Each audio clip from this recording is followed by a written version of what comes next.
Bismillahirrahmanirrahim. Assalamualaikum warahmatullahi wabarakatuh. Waalaikumsalam warahmatullahi wabarakatuh. Alhamdulillahirabbil alamin. Wa bihi nasta'in wala umurid dunya waddin. Wassalatu wassalamu ala asrofil anbiya'i wal mursalin. Amma ba'd. Teman-teman obrolan pemuda yang dirahmati Allah Subhanahu wa taala. Terima kasih atas kehadiran pada edisi bulan September ini. Seperti biasa, kami dari Obrolan Pemuda, sebuah forum untuk diskusi isu-isu yang terhangat, dikemas dengan obrolan gaya santai oleh para kaum muda. Ada dari kawan-kawan mahasiswa, ada aktivis-aktivis muda, ya. Kemudian juga ada kawan-kawan akademisi yang sudah berkecimpung di dunia pengkajian isu-isu kontemporer yang tengah dihadapi oleh bangsa dan negeri ini. Alhamdulillah, segala puji bagi Allah Subhanahu wa taala. Pada kesempatan malam hari ini kita masih dipertemukan dengan keadaan yang sehat walafiat. Tetap semangat, apalagi di bulan yang penuh gembira seperti bulan Rabiul Awal ini. Masya Allah. Masya Allah. Ini saya harus sampaikan, bulan ini tuh harus bulan dengan gembira. Betul. Apalagi punya teman yang punya private Jet. Kita bisa seru tuh jalan-jalan nih. Lebih bergembira kan. Iya, betul. Karena kita bisa menebeng teman. Betul. Gitu kan. Selain dapat kopi gratis, dapat tumpangan gratis. Betul, Masya Allah. Dan perlu diingat Bang Aziz, jadi nebeng ini budaya Indonesia. Wah iya, betul. Iya. Ini Beman. budaya Indonesia yang sekarang ini mulai hilang. Betul. Kenapa? Karena sekarang ini kalau mau nebeng itu dimintain tarif. Tarif jangka pendek atau jangka panjang. Harus daftar katanya. Harus daftar, Iya. harus pakai aplikasi. Betul. Nah, Sesuai KTP. Betul. maka apa yang dilakukan oleh beliau ini itu menunjukkan bahwa budaya ini harus kita lestarikan terus. Bener banget. Kalau perlu sampai Amerika nebeng gratis. Nebeng. Itu teman-teman ya. Nggak cuma nebeng mobil bak ya kan? Bukan. Nggak zaman bro. Kalau bak mau ke pasar Mobil Ramadjati. bak. Iya. Gitu. Ini budaya yang harus kita lestarikan kawan-kawan semua. Nah, Betul. maka kita akan sedikit mengulas pada kesempatan kali ini. Tema obrolan kita ini cukup menantang. Gitu. Maka karena menantang ini saya meminta ekspatriat. Wow, betul. Harus orang yang spesial. Iya. Orang yang pernah sampai Hungari. Gitu ya. Hungari. Ya kan? Cuma kesananya naik pesawat komersil. Iya. Antum harus cari kawan biar nebeng. Biar nebeng.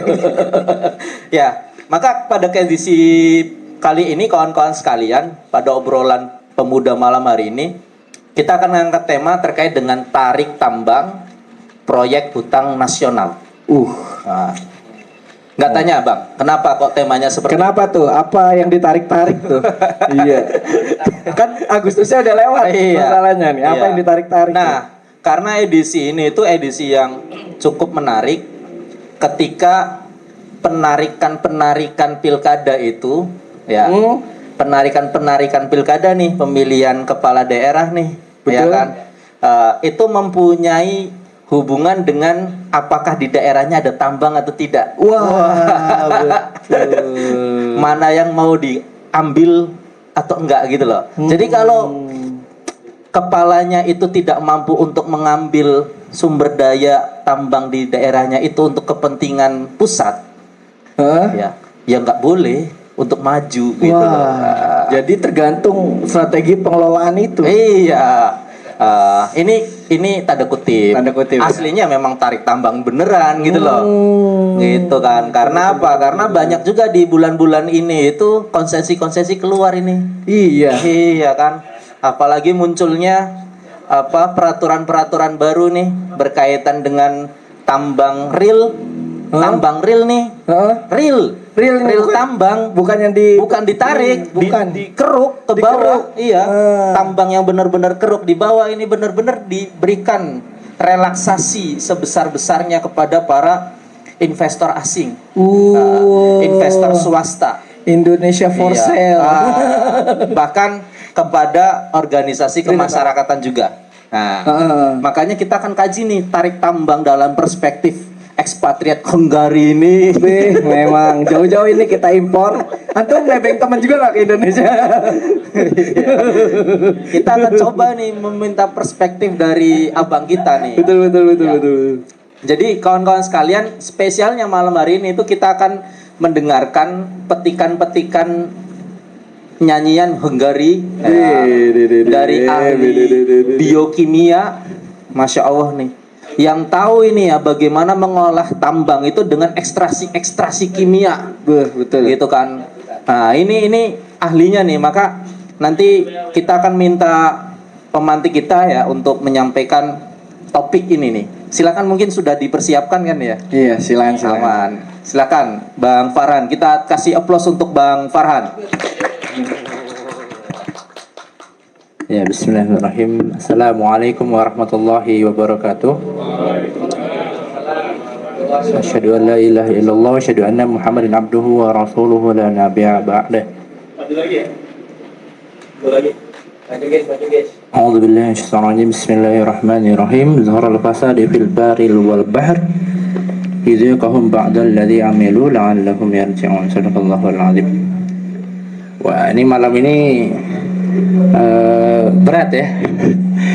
berat. Ya, karena tambang itu kan memang berat. Jadi kalau kemarin main ke pameran di J-Expo, ada pameran mining tambang, alat-alatnya bannya itu segede gini nih.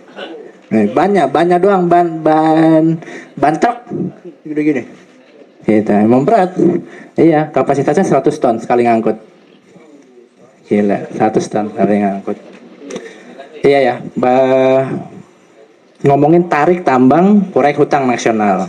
Ini kalau saya nih sebagai yang berkecimpung di dunia itu ya bersinggungan lah ya.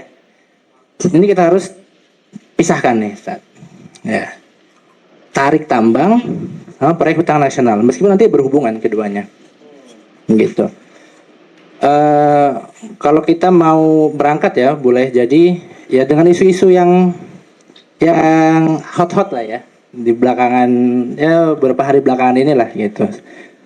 Selain isu politiknya, tapi isu di petambang ya.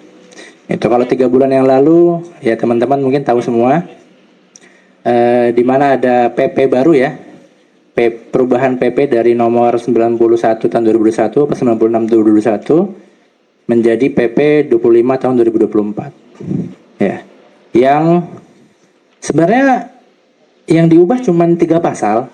Tapi 3 pasal diubahnya luar biasa pengaruhnya. Bisa bermanfaat banyak sekali ya. Masya Allah, banyak sekali bermanfaatnya. Gitu. Kalau kita berangkat dari situ, diubah pasal ada 83. Yang tadinya 83 aja jadi 83A. Yang diberisikan pemberian bukan eksklusif, tapi apa ya? Diutamakan lah gitu, yaitu WUP, wilayah izin usaha pertambangan, gitu. Wilayah izin usaha pertambangan kepada siapa? Kepada saudara kita, masya Allah, saudara kita nih. Saudara kita, masya Allah, tabarakallah, saudara kita nih luar biasa. Kepada organisasi keagamaan. Iya, Mas. Serem menonton gitu. Mohon kamera ke sini ya. Lanjut. Iya itu. Dan ya itu faktanya ya. Kalau kita teliti, nah ini kan orang-orang rame ya. Gitu jangan asal jebret-jebret aja, itu saudara kita soalnya kan. Kayak gitu.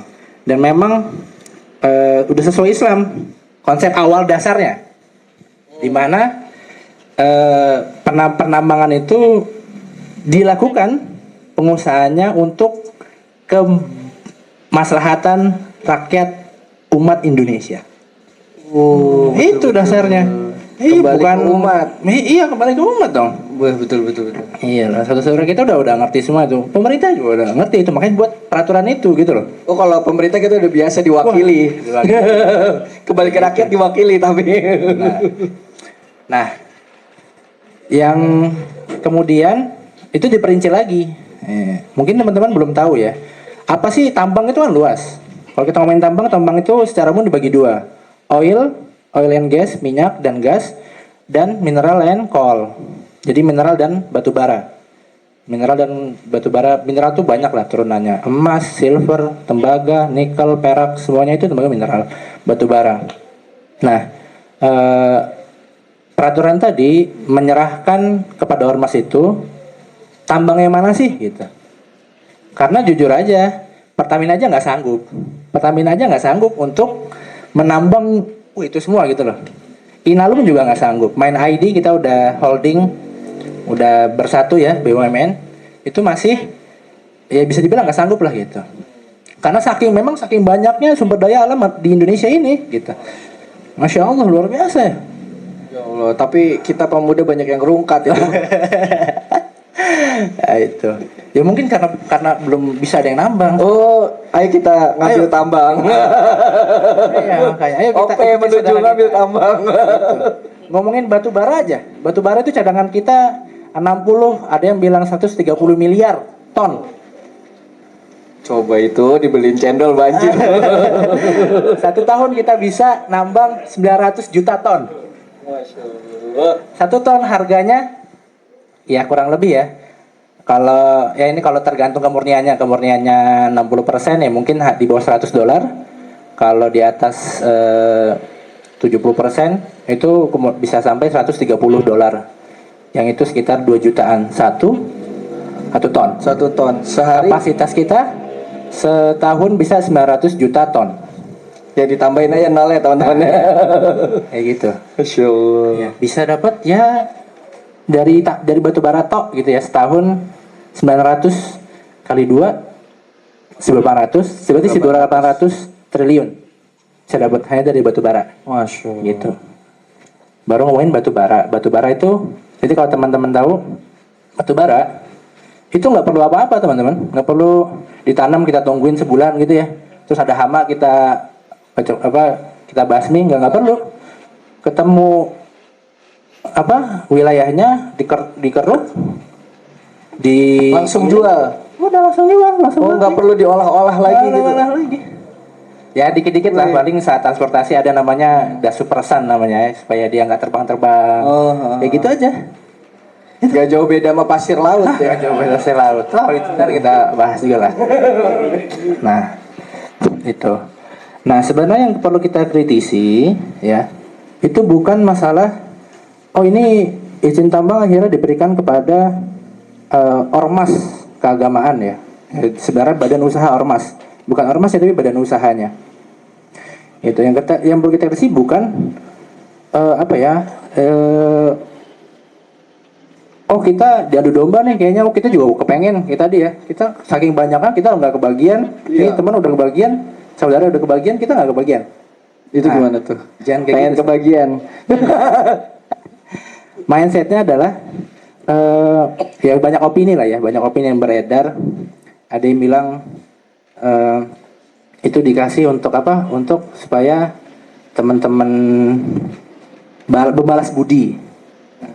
Membalas budi. Utang politik. Kan ngomong lagi ke utang.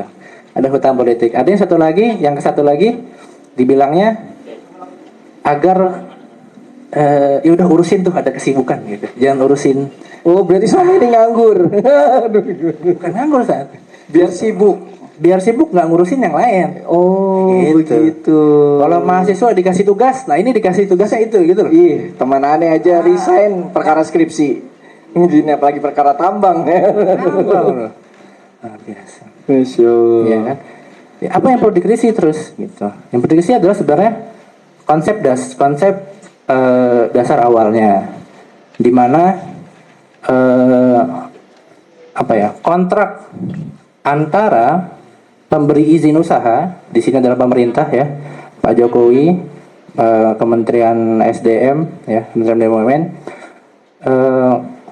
Sebenarnya pada pasalnya yaitu awalnya sudah benar awalnya, di mana UUD 45 itu menyebutkan yaitu harusnya usaha penambangan itu diperuntukkan untuk kemaslahatan bersama-sama, tapi diturunkan peraturan pemerintahnya menyebutkan bahwa diutamakan untuk BUMN. Ya, BUMN kan balik ke kita lagi. Nah kemudian diutamakan akhirnya, tapi di bawah situ ada pasal menyebutkan bahwasannya ketika tidak ditanggapi dalam waktu 10 hari itu akan dilelang. Jadi izin usaha itu akan dilelang, kayak gitu, dilelang. Nah disitulah akhirnya akar masalahnya. Sebenarnya ya, akar masalahnya di mana harusnya bahwasannya barang tambang itu digunakan untuk kemaslahatan bersama, tapi karena akhirnya tidak ada yang diurusi, dilelang, ya pemenang lelang itulah yang akhirnya menentukan untuk kemaslahatan siapa itu gitu. Gitu. Nah, ya itu baru ngomongin batu bara, gitu kan. Belum lagi oil and gas yang wah luar biasa. Ya ini kita kalau saya akan menyampaikan dari sisi teknis aja lah ya. Ntar silakanlah teman-teman Bang Ajis dan Bang Nasrori korek saya. Ini gimana nih? Korek saya gimana caranya? Itu jadi ya, nah disitulah akhirnya kalau kita terkenal ya, kan lelang itu akhirnya banyak-banyakan bid ya kan, tinggi-tinggian bid. Oh iya betul. Penawaran banyak tinggi-tinggian penawaran. Lelang kan gitu. Betul. Lelang kan gitu. Ini ada barang. Siapa yang mau beli? Ayo. Oh 10. Ada lagi lebih tinggi. Oh 20. Bekas dicelup jari Habib. Itu masalahnya. Nah, kalau anak pribadi ya itu tidak melihat akhirnya apa ya, jangan terbawa opini, terutama nih ada orang-orang di balik ini nih yang menginginkan kita umat Islam tuh saling bertarung gitu loh. Ya karena dia dikasih tambang, saya enggak. Wih, ngiri. Iya, jangan seperti itu. Jangan seperti itu. Karena ujung-ujungnya ya pasti ya. Ya ini pasti bukan akhirnya tangannya yang akhirnya mengeruk itu. Ya pasti insya Allah bukan teman-teman kita. Itu saudara kita juga. Gitu. Nah, yang jadi masalah di dalam pelelangan itu selain bukan teman-teman kita ujungnya yang proses pelelangan itu, nah itulah kan ada permainan ya, pelelangan itulah ya, yang itu kalau saya concernnya adalah ya hati-hati nih teman-teman saudaraku gitu. Karena itu adalah maksiatan. Itu kan hati-hati itu. Betul. Iya itu kalau saya. Nah terus bergeser ya kita ya. Itu 3 bulan lalu ada isu itu. Kemudian sebulan sebelumnya atau 2 bulan sebelumnya ada isu ramai nih 271T, ya kan? Betul. Gitu. Itu semuanya bertanya 271T itu 271.000 miliar. Gitu. Jadi kita tiap hari menghabiskan 1 miliar untuk 271.000 hari. Itu kalau dihitung dapat 76 tahun. 70 tahun tiap hari ngabisin 100 miliar itu baru habis. Masya Allah. Baru habis. Iya. 76 tahun. Bener mandi cendol kita tadi jadi bener ini. Nah, itu dari mana itu angka itu? Nah, timah itu ya dia perlu permurnian, beda sama kayak tambang. Cuman akhirnya di pelaksanaannya yang ditunjuk adalah swasta. Ya lagi-lagi kan kayak gini, ya kan PT Timah itu hanya pemilik izinnya, pemilik tempatnya. Nah, siapa nih yang mau? Siapa yang melakukan? Itu kan? Ya gitu. 271 itu terhitung karena si PT Timah menggunakan peralatan usaha dari swasta yang nilainya sampai segitu. Itu PT Timah tuh nggak punya apa-apa ceritanya. Dia punya barangnya aja. Seolah gambaran untuk yang baru dapat tambang gitu ya. Itu barang aja. Nah, ya itu tadi Jadi kalau dalam bahasa yang saya pelajari itu ada namanya muajir dan ajir ya. Muajir dan ajir. Muajir itu adalah pemilik, ya tadi pemilik usaha. Ajir itu adalah yang pekerjanya lah istilahnya. Nah ini kan ceritanya muajirnya adalah PT Timah, ya kan. Sementara si ajirnya adalah si swasta ini. Muajir mempekerjakan dia, tapi barangnya hasil tambang ini jadi punya dia. Loh, Aneh kan? kok begitu? Begitu, aneh. Dijual Iya. lagi ke sini. Nah, Nih buat kita suruh gali sumur, airnya buat yang gali. akhirnya mau tinggali. Terus Padahal tanah dijual kita. Nah, Iya ampun. kayak gitu. Nah itu tuh akhirnya dihitung-hitung semuanya 271 triliun. Nah, Ulala. itu mantap ya, hot sekali. Itu, nah, jadi berangkat dari situ, ya silahkan teman-teman berpikir coba. Gila loh, maksudnya kita ini masalahnya hutang itu terjadi nilai segitu, kita nggak dapat apa-apa, ya kan? Lari semua ke Lari tukang semua gali ke sumur. Nah, ke siapa? Tadi yang gali sumur. Nah, yang gali sumur siapa? Tukang swasta. Yang ditangkap kan nih, yang dipik nih. Siapa yang dipik nih? Iya, yang punya tanah ya. Nah, yang punya tanah. Lah loh, Gimana tuh guys? gimana tuh, Ki? Gimana tuh? Nah, ini siapa nih? Nah, kan enggak. Nah, kan enggak. Pekerjanya jangan-jangan swasta juga nih. Wah, swasta juga. Waduh. Terus tadi disinggung. Oke, udah ya selesai itu ya. Oke. Fakta, saya yang makan fakta-fakta aja lah. Silakan teman-teman cerna, ntar Harus dikulik Kita ini. kulik Ntar barang-barang. kita tadi korek. Iya. yang paling teman-teman semua tahu Freeport. Waduh. Tadi nyebut Freeport. Freeport itu tahu nggak sih? Terkenal di dunia ini namanya apa? Ada yang tahu nggak? Tembagapura. Bukan. Bukan. Apa? McMoran. Orang perusahaan investornya. Apa dong? Terkenal adalah GBC. Hah? Nah kan, orang nggak tahu. Wah, orang tambang di dunia di Amerika GBC? itu tahu, itu namanya GBC. Apa tuh? The largest mining gold in the world. Woi. Teman kita nggak ada yang pakai cincin emas nih, gimana? The largest mining gold in the world. Iya. Di Indonesia tuh. Di Indonesia. Di Indonesia guys. Menyebutnya bukan Indonesia, orang-orang luar. Terus apa? Bali. GBC.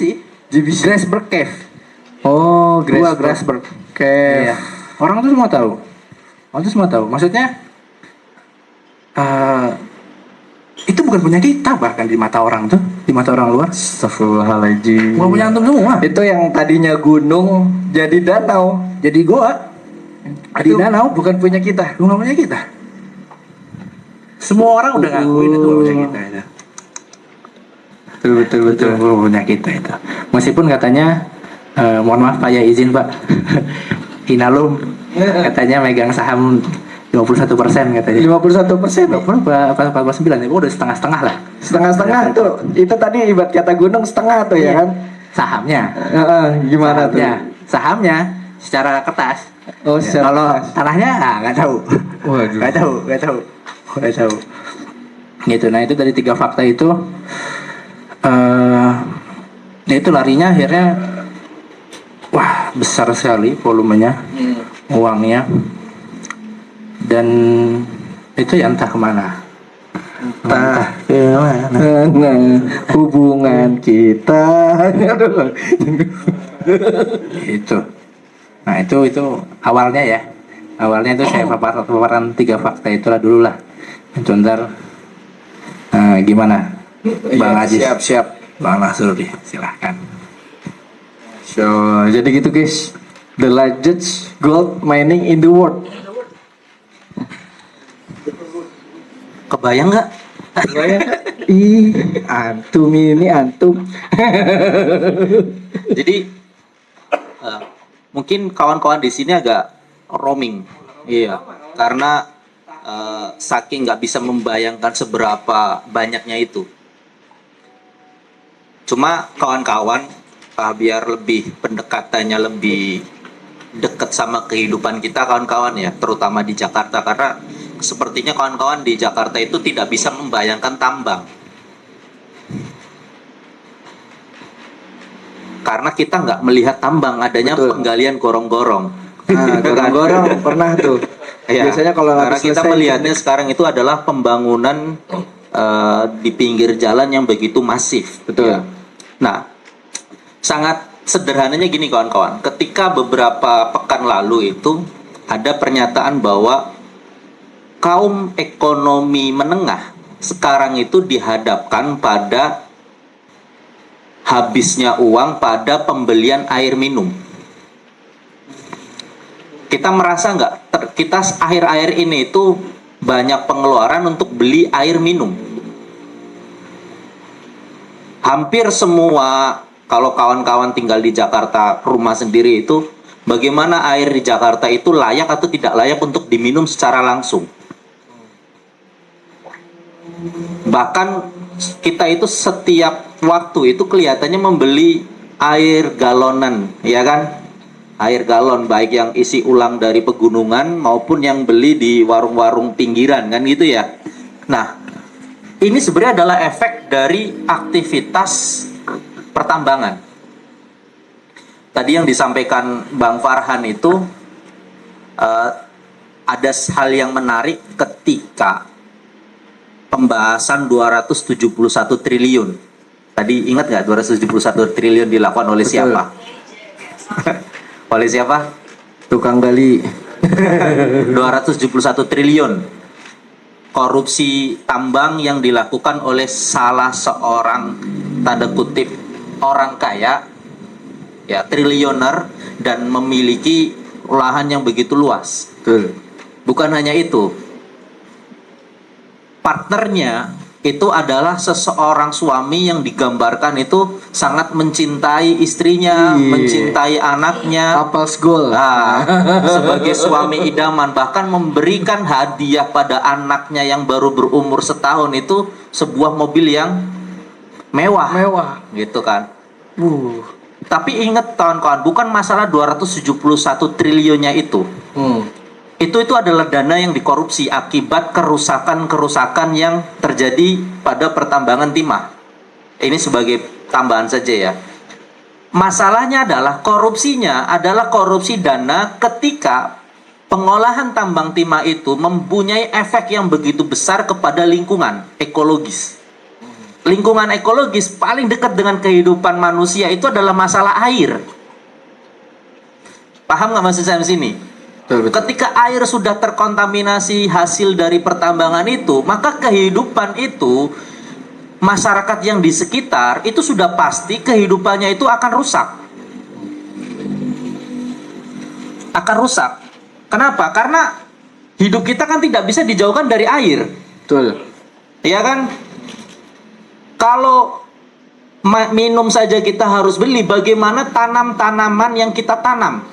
Pohon-pohon, perkebunan, ya kan, pertanian yang kita tanam, semuanya itu bakalan rusak. Kalau itu sudah rusak, bagaimana masyarakat itu memperoleh kecukupan kehidupan? Betul. Kecukupan kehidupan nih. Buat jual sayur saja, itu sayurnya nggak tumbuh dengan baik, ya kan? Karena rusak ekologisnya. Maka mereka akan meninggalkan itu, mencari kehidupan yang lain, berdagang. Orang dagang, ya, kalau pembelinya juga seorang petani yang pertaniannya rusak, gimana mau beli? Kasbon bisa.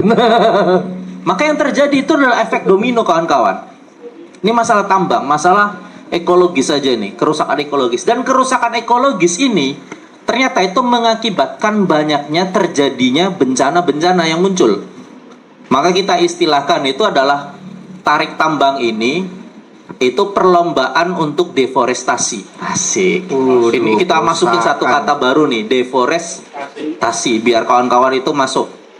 Nah, deforestasi itu adalah salah satu aktivitas, ya, pembabatan hutan, ya, atau aktivitas penggundulan hutan dari wilayah tanah hutan menjadi tanah non hutan. Apakah itu jadi perkebunan, ya, kemudian perumahan, bahkan itu menjadi aktivitas pertambangan. Itu deforestasi. Dan akibat dari deforestasi ini, ketika negara itu menyuruh pelaku penebangan tadi harus mengganti, dananya dikorupsi, kira-kira terjadi nggak? Nggak. Akhirnya deforestasi itu akan semakin membesar dan menimbulkan bencana alam. Tuh. Angka deforestasi tertinggi itu ternyata ada di Kalimantan Timur. Oh, dekat. Ya, jadi 27% aktivitas penggundulan tanah setiap tahunnya itu ada di Kalimantan Timur. Kalimantan Timur dan Kalimantan Utara. Kaltara, ya. Kaltara, Kalimantan Timur dan Utara itu singkatannya Kaltara, dan aktivitas di situ tinggi. Maka kawan-kawan sekalian, ya, saya nggak tahu nih ya, nanti jadinya kayak bikin hipotesis kenapa kok ibu kota harus dipindah ke sana. Biar dil-dilannya nggak diketahui media berita yang ada di Kebon Jakarta, Sirih iya. dan Mogot, Kalau di Jakarta Kebon cepet Jeruk, viral ya, iya iya. kan. Apalagi sama mahasiswa dikit-dikit demo, gitu loh. Eksekusi. Depan istana eksekusi gitu kan. Ini hanya ini apa hipotesis saja kan. Semoga nggak bener kan.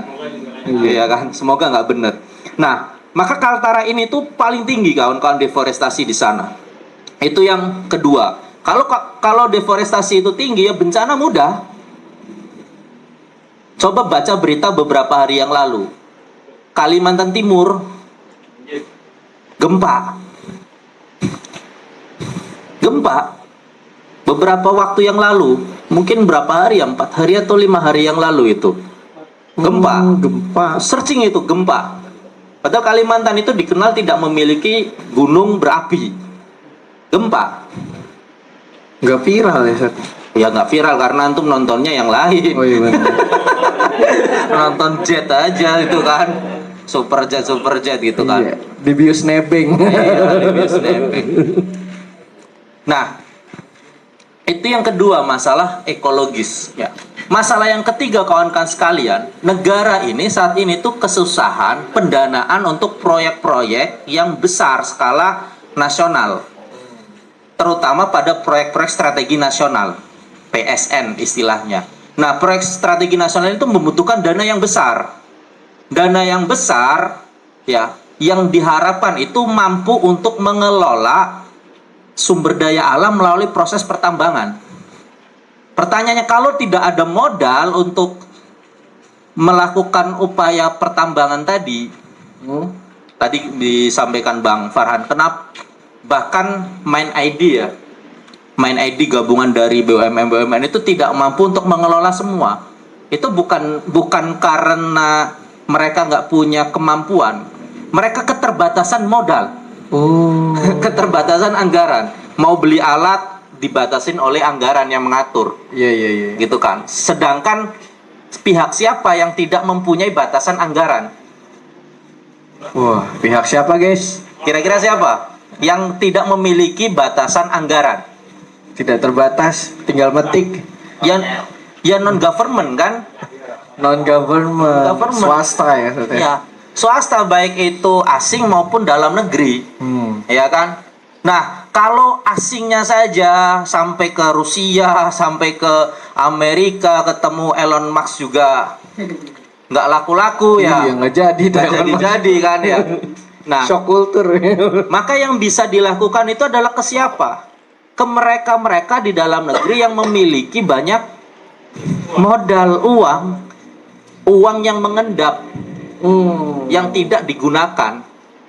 Maka ketika ada instruksi dari salah satu organisasi masyarakat untuk segera memindahkan uang dari satu bank ke bank yang lain, kawan-kawan bisa merasakan kengerian di bank tersebut.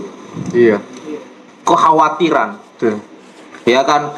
Bagaimana rush money itu ditarik benar-benar kan? Nah, ternyata dipahami betul bahwa mereka itu punya modal gitu loh.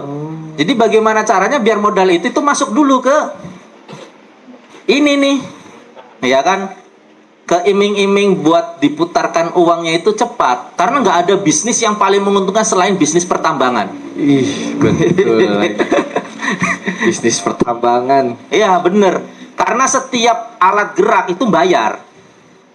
Jadi kawan-kawan, kalau kawan-kawan ini nanti mungkin Bang Farhan cerita, karena saya beberapa kali kan ngobrol sama temen yang di pertambangan itu, geraknya eskavator, itu bayar. Oh, cekling itu udah gini dong. Bayar. Antum kira gratis? Begini cekling. Bayar.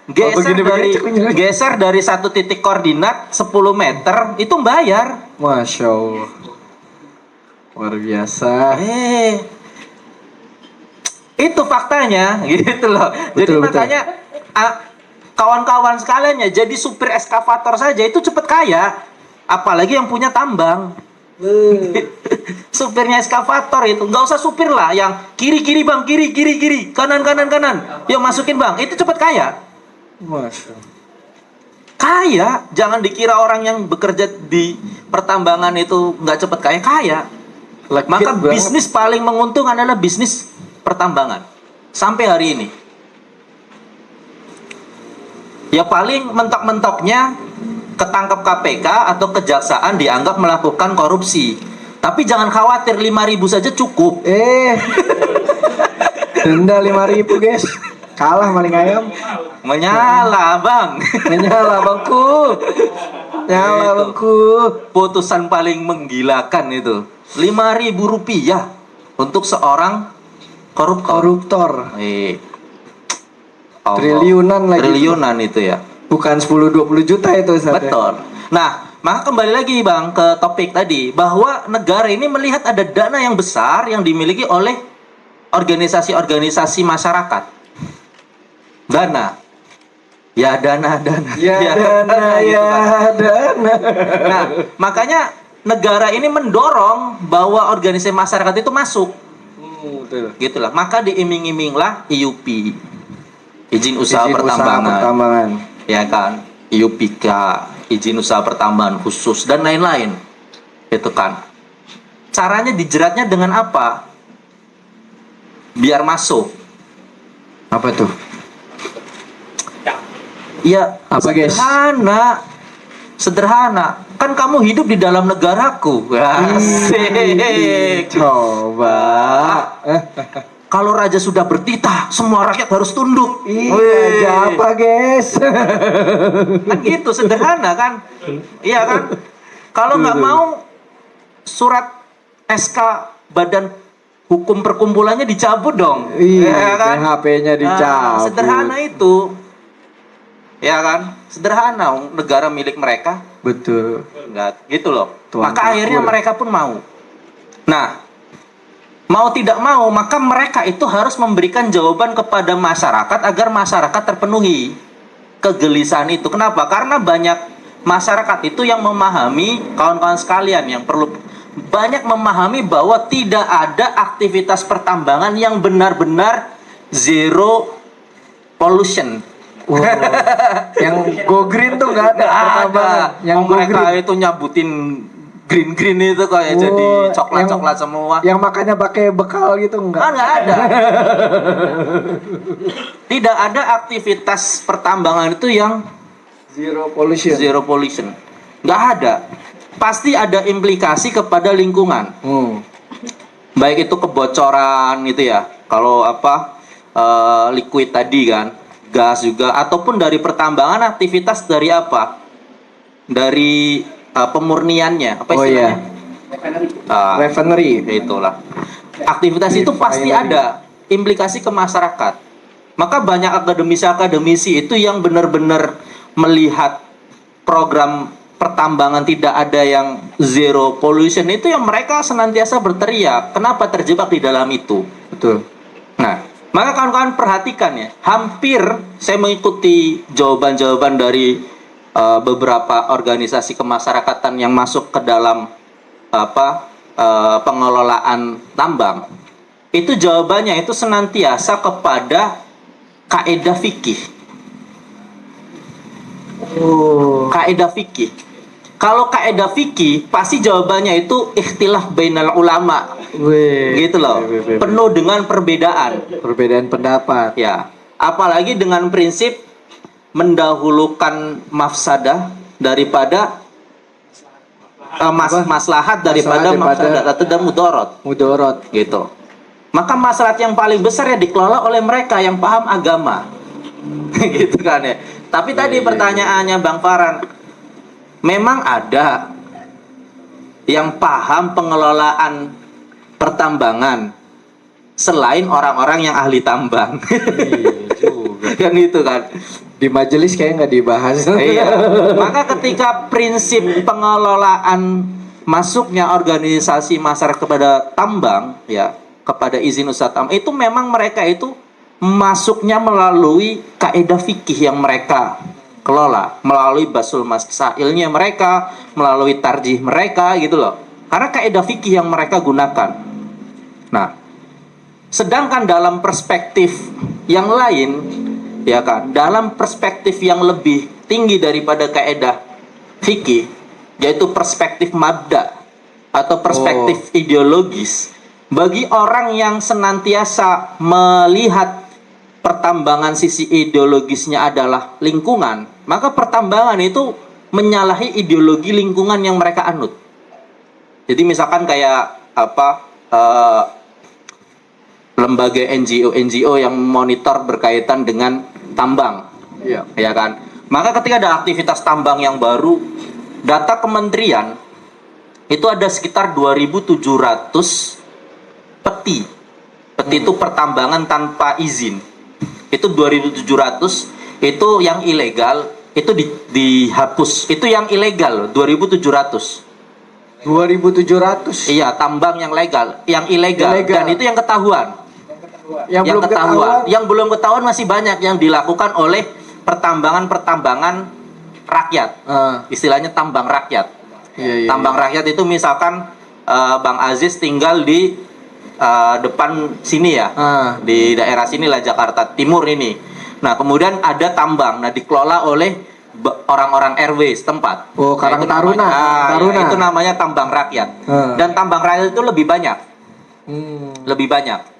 Dan itu tidak kategori peti gitu. Ada tambang rakyat sendiri aturannya. Oh, gitu. Nah, belum lagi pertambangan-pertambangan yang dia izinnya tambang apa, ngeroknya yang lain. Waduh.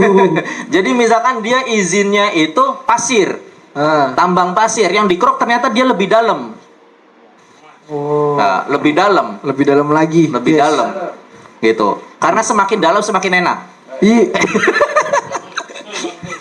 Nih, Ya, karena anak-anak di muda dalamnya nih. semakin banyak, gitu loh. Iya, Semakin iya, banyak iya. kandungan mineralnya di dalamnya.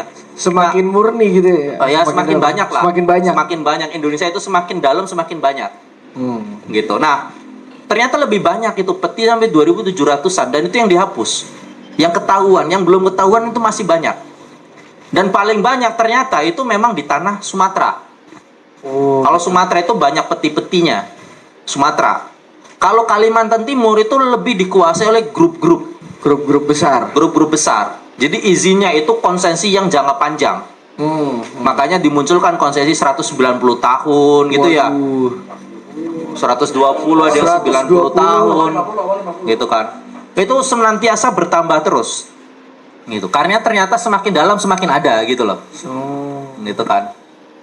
Nah, maka kawan-kawan sekalian, saya ingin menggarisbawahi aktivitas tambang ini meskipun tidak di depan mata kawan-kawan yang tinggal di Jakarta, kawan-kawan itu merasakannya dari apa? Perubahan ekologis, perubahan lingkungan, dan perubahan lingkungan ini itu sudah tidak bisa diperbaiki lagi. Kalau airnya itu sudah tercemar, ya sudah, selamanya kawan-kawan akan beli air Isi ulang. galon, isi ulang, selamanya itu. Karena air tanahnya kita sudah rusak. Belum apa? Kondisi tanah permukaan. Iya. Ini air tanah permukaannya kalau sudah rusak, mau diolah tanemin apa itu pasti bakalan menurun. Makanya pertanian di kita di Indonesia, mungkin nanti kawan-kawan yang dari pertanian bercerita ya, bahwa produksi padi kita itu menurun. Selain luas lahannya itu menyempit karena pembangunan perumahan yang semakin banyak dan semakin padat, kualitas tanah pertanian kita juga turun. Makanya produksi padi turun. Karena saya dari orang pertanian, saya anak dari petani, gitu. Anak petani. Jadi merasakan kenapa kok setiap panen itu hasil panennya itu menurun. Padahal bibitnya sama, pupuknya juga semakin mahal ya. Iya. Gitu kan, pupuknya aja sudah semakin mahal dan susah, tapi hasil pertaniannya itu semakin menurun gitu. Makanya hampir setiap panen raya itu kita malah ngimpor Ya ampun. Panen raya itu kita malah ngimpor karena apa? Memang turun. Ini efek ekologis. Jadi meskipun nggak di depan mata kawan-kawan, ini efek yang begitu besar ketika pengelolaannya tidak benar-benar kita pantau gitu loh. Oh, jadi Kusplu sudah nggak berlaku tuh, Sat? Nggak berlaku. Tongkat dan kayu jadi tanaman nggak berlaku. Nggak berlaku. Apalagi sekarang gimana mau berlaku ya? Oh, udah jadi beton juga. Kanan kiri. Tanahnya sudah tanah keras. Tanah keras. Bukan tanah yang humus kan. Kalau teori dulu waktu kita sekolah SD gitu ya, kecil-kecil ya, kan ada tanah humus. Sekarang kawan-kawan nyari tanah humus itu ya susah karena aliran sungainya sekarang sudah pakai beton semua gitu. Iya. Kalau dulu kan nyari tanah humus itu kan ke sungai kan, yang sebelah samping-sampingnya itu kan dikerok itu tanah humus. Sekarang sudah beton semua, jadi nyari tanah humus saja sudah susah. Iya. Apalagi di Jakarta. Apalagi saya bilangnya di Jakarta kan. Kalau di daerah saya masih banyak. sedikit lah ya, sebagian masih bisa kita ambil tanah humusnya. Itu nih nambah pemekaya ya, biar kawan-kawan tadi yang disampaikan Bang Farhan itu aktivitas kasus kasus yang faktanya nyata. Cuma mungkin karena kelihatan kawan-kawan tadi di Jakarta yang agak roaming gitu, Bang. Karena belum pernah diajak naik pesawat, Bang. Cari temen. Itu. Ya. Bukan nebeng, ini saya kasih satu kata ya. Diingat nih. Diingat ya katanya ya. Oke. GRA Gra. TI FI V. KA K. SI Si. apa? Nebeng PSI. Itu bagus. Baik, kita lempar saja ke kawan-kawan ini biar organisasi kelamaan yang dikasih. Wih, serem pangeran dari Inggris. Iya. Ya, kita kasih ke teman-teman kita biar. Oke, sobat muda silakan jika ada yang ingin bertanya. Tanya ataupun komentar ngobrol. Beropini Atau boleh. yang asli dari daerah-daerah merasakan kan. Soalnya nggak semua dari Jakarta juga. Ya, mungkin yang dari Sumatera tadi. Iya, mahasiswa rantau. Iya. Kalau orang Sumatera saya yakin punya sumur minyak di belakang rumahnya ini. Bener. Ada nggak dari Sumatera? Oh, nggak ada ya. Nggak ada. Teguh, antum. Iya. Oh, Bekasi asli udah kental banget ya. bener Bekasi banget, bujuk. Silakan teman-teman muda kalau ada yang ingin bertanya. Ada Bang Denny. Pusing. Iya. Pusing Sat. Karena nggak bisa membayangkan betapa banyaknya uang gitu. Bener. Nggak bisa membayangkan. Nggak ngerasain juga kayaknya. Nggak merasain. 271 triliun itu seberapa banyak? Itu bingung tadi diceritakan 76 tahun setiap hari ngabisin 1 miliar, bingung Bang. Betul. 1 miliar saja nggak kebayang gitu loh. Iya. Gimana tuh? Masa diem semua ini? Wah, sobat muda, Om. harus yang gimana nih guys? Ayo. Atau satu-satu kita gilir untuk berbicara ini. Oh iya benar. Oh iya. Jangan pernah kena tambang kok ya. Iya. Oh kena tambang. Kena tambang makanya kuncup. Kuncup. Ayo kegelisahannya kita apa? Bang Rama, mau nanya? Mas Bro nanya Bang. Di. Ini yang bingung kameramen. Iya, kameramen. Mana bingung. kontennya? Ayo, kawan, silakan satu orang dulu nih. Ayo, Bang Zakaria. Enggak ya? Wah, masih ingin mendengarkan kayaknya. Iya. Kita harus korek Bang Farhan Iya, berarti. udah. Korek sama Bang Farhan aja. Iya. Tadi saya menarik itu pernyataan orang luar ketika ditanya mereka tidak mengenal Freeport, tapi mengenal GBC.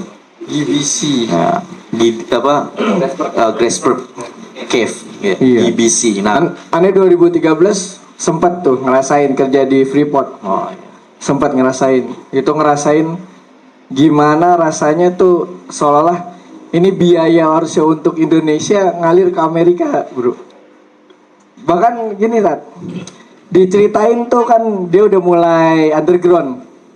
Udah nggak Grasberg lagi tuh di 2016 kan udah selesai. izin di Grassberg yang mulai underground. Itu jalur underground, di sini jalur, di bawah ada jalur lagi. Jadi kayak teman-teman kalau tahu sarang semut, nah itu seperti itu tuh dalamnya. Bahkan analogi karyawan situ tuh kayak Indomie ditumpahin ke lantai. Jadi mie instan ditumpahin ke lantai, nah itulah jalurnya. Serumit itu tuh undergroundnya. Dan pas datang dikasih tahu cadangannya setelah Grassberg. Kan Grassberg udah cekung nih 2016. Di bawahnya tuh ada sekitar 6 cadangan yang serupa. Nah, GRS, DMLZ, DOS, itu wilayah-wilayahnya tuh. Beda gunung. Dan sekarang lebih enak mereka. Karena nggak jadi danau, nggak kelihatan. Gitu, jadi impact-nya tuh orang nggak ngelihat. Wah, luar biasa. Luar biasa. Ya, berkaitan dengan GBC ya. Bagaimana sih kajian-kajian di luar? Karena Bang Farhan juga kan salah satu orang yang mendapatkan kesempatan ya untuk merasakan pendidikan di luar, terutama berkaitan sama biokimia yang sangat dekat dengan pertambangan ini. Nah, orang luar itu memandang tambang itu sebenarnya apa sih? Betul. Bismillahirrahmanirrahim. Ini kalau saya kebetulan alhamdulillah diberi kesempatan ya oleh Allah SWT belajar untuk ilmu tepatnya di Hungaria, itu Eropa Tengah gitu. Mereka memandang tambang Eropa ya, terutama ya Eropa. Kalau Amerika ya mereka kan suka tuh jalan-jalan ke gurun-gurun pasir ya, masih suka. Tapi kalau Eropa mereka dengan yakin ya, dengan kuat bahkan menutup tambangnya sendiri. Iya, jadi mereka nggak sekedar bilang, banyak sekali kajian-kajian berita-berita dari luar, terutama Eropa, yang berbicara gitu ya, ngomongin Indonesia ini merusak lingkungan gitu. Merusak lingkungan dari apa? Hanya dari segi bahwasanya produksi tambang Indonesia itu ya kayak tadi berapa 30 miliar batu bara cadangannya. Ya udah, mereka hanya lihat dari itu, bahwasanya itu kalau dikeruk ya pasti hancur lingkungan gitu. Mereka sendiri di Hungaria itu ada 5 smelter tambang, 3 udah tutup. Mereka nggak neko-neko. Mereka kajiannya bahwasanya tambang merusak lingkungan, yang seperti di Bang Nasur katakan ya kan. Karena meskipun cuma nambang ya, yang dikeruk tanah semuanya kayak pasti itu kan mencemari lingkungan lah gitu ya. Kita aja orang bangun depan rumah kita ya, nyangkul aja kotor kan, air kan. Betul. Orang cuma nyemprot mobil aja, wah kita lewat becek nggak enak gitu loh. Ya apalagi ini tambang yang kapasitasnya 90 juta ton gitu loh. Zero pollution. Nggak mungkin sekali gitu. Mereka memandang kita ya seperti itu. Kita negara berkembang yang merusak lingkungan gitu. Nah, tapi mereka seperti itu karena apa sih? Gitu. Kenapa tuh? Kenapa tuh? Oh, dia tutup kan, harusnya untung. Harusnya di sini untung. aja buat rebutan, di sana ditutup. Kenapa mereka tutup dan kenapa mereka mencibir Indonesia? Kenapa? Karena mereka ya tidak punya sumber daya alam ya. Sesimpel itu sebenarnya. Kosong. Mereka itu kemarin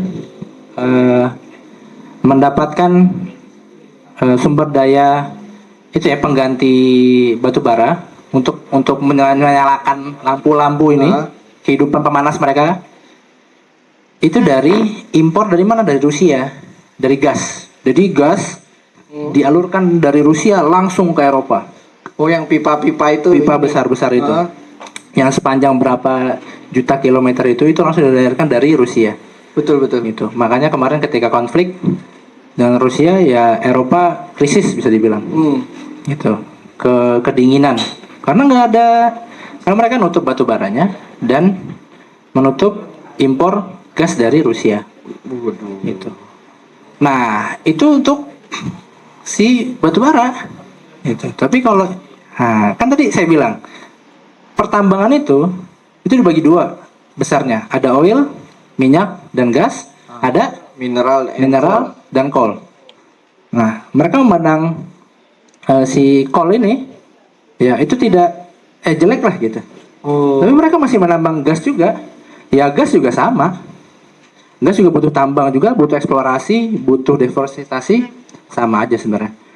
Gitu. Ya akhirnya mereka melihat kita ya kayak gitu aja sebenarnya. Nah, ya sama aja. Sebenarnya mereka tuh butuh batu bara kita. Jadi mereka Butuh juga mereka ketergantungan ke kita. Ketergantungan, tapi karena mereka tahu kalau kita ketergantungan, mereka tahu mereka tuh inferior dibanding kita. Itu. Jangankan ngomongin negara, ngomongin manusia, saya datang ke sana, mereka itu apa ya? Ada yang baik, ada juga yang sentimentalnya kurang baik. Kenapa? Karena mereka tahu mereka akan digantikan oleh orang-orang ini. Kita para pendatang. Gitu. Mereka juga tahu sumber daya mereka itu akan habis dan membutuhkan sumber daya dari orang lain. Gitu. Jadi kalau si sumber batu bara ini ngeboikot, kedinginan tuh di sana. Kedinginan. Begitu guys. Pandangan mereka terhadap kita ya. Nah, tapi kalau Grace Berkev memandangnya, wah itu harus itu. Harus. Itu emas. Mereka tahu betul. Negara itu penopang dibaliknya ya. Supaya aliran dana bank itu bisa kemana-mana, ya harus ada Cadangan emasnya. safety netnya. Safety net. Safety net harus ada. Gimana supaya nggak porak-porangan negara kalau uang di bank habis, ya kan? Karena uang kan kertas. Sebenarnya nggak punya harganya itu. Yang memberi harga adalah negara. Kita manut aja nggak tahu kan? Betul, Itu apa betul. sebenarnya? Kertas tok gitu loh. Dari pohon itu juga bisa dibeli di bank, ya dicoret-coret, jadi lah itu. Gitu guys kalau lagi rungkat. Pohon depan jadi duit. Benar jadi duit. Nah, supaya pohon depan itu jadi senilai duit, harus ada penggantinya yaitu emas. Yaitu silver. Harus begitu ada ya? penggantinya, iya. Kalau negara bangkrut, tiba-tiba nggak ada nilai tukar apapun, kolaps. Gitu. Makanya mereka harus dijaga. Dan itu kajiannya beda antara coal dan Grace Berkev dan mining. Lembaga Fitch yang ada di Eropa dan ada di Amerika, itu lembaga investment internasional, investasi. Tahu nggak kita dibilang apa? Apa tuh? Kita dibilang apa? Dibilang apa kita? Singa yang tertidur. Apa tuh? Kita dibilang nasionalisme tinggi. Wih, Mario. Tahu nggak kenapa? Kenapa tuh? Karena tadi nyambung dengan Freeport. Freeport itu kepemilikannya sekarang McMoran Freeport itu 49 atau 51%, dan Inalum di perwakilan Indonesia itu memiliki setengahnya juga gitu. Jadi setengah-setengah. Jadi kita dibilang kita itu adalah tidak berbagi gitu loh. Kita internasional harusnya itu punya semua orang gitu. Iya, tapi kalau bilang batu bara, wah perusak nih. Perusak alam nih. Wah, ini nggak benar, nggak boleh pakai ini. Iya. Tapi kalau batu bara kalau emas, silver, wah itu harus dibagi-bagi, nggak bisa Indonesia sendiri itu. Ya gitu. Lahan mah di kita ya. Sama di kita. Iya, tapi ngilaran juga di sana. Mereka tuh benar-benar bikin ya biasalah orang-orang akademisi ya. Ada skornya. Kita dibilang bahwasanya skor pertambangan kita kecil. Gitu. Ya karena dibilangnya masih kurang banyak asing swasta yang mengurusi tambang kita. Waduh. Seram juga ya kan. Wes, mantap. Terpancing bahasa Eropa, soalnya tuh bahasa Hungari. Pangeran Charles langsung bangkit dia. Ya, oke Pangeran, pakai mic Pakai mic Pangeran. dulu biar masuk suaranya. Nama saya Charles Subastio dari Pondok Bumbu. Saya mau nanya Mas Farhan, ada nggak lembaga yang mengawasi pertambangan Indonesia? Kalau ada, tolong jelaskan. Saya juga mau dong, karena saya dapat pahala kalau itu. Kalau ada, enggak jatah tambang enggak, persenan aja dulu persenannya. Pangeran butuh persenan juga ternyata. Ya buat kehidupan sehari-hari. Ini kehidupan sehari betul. Ini Buat beli cireng ya kan.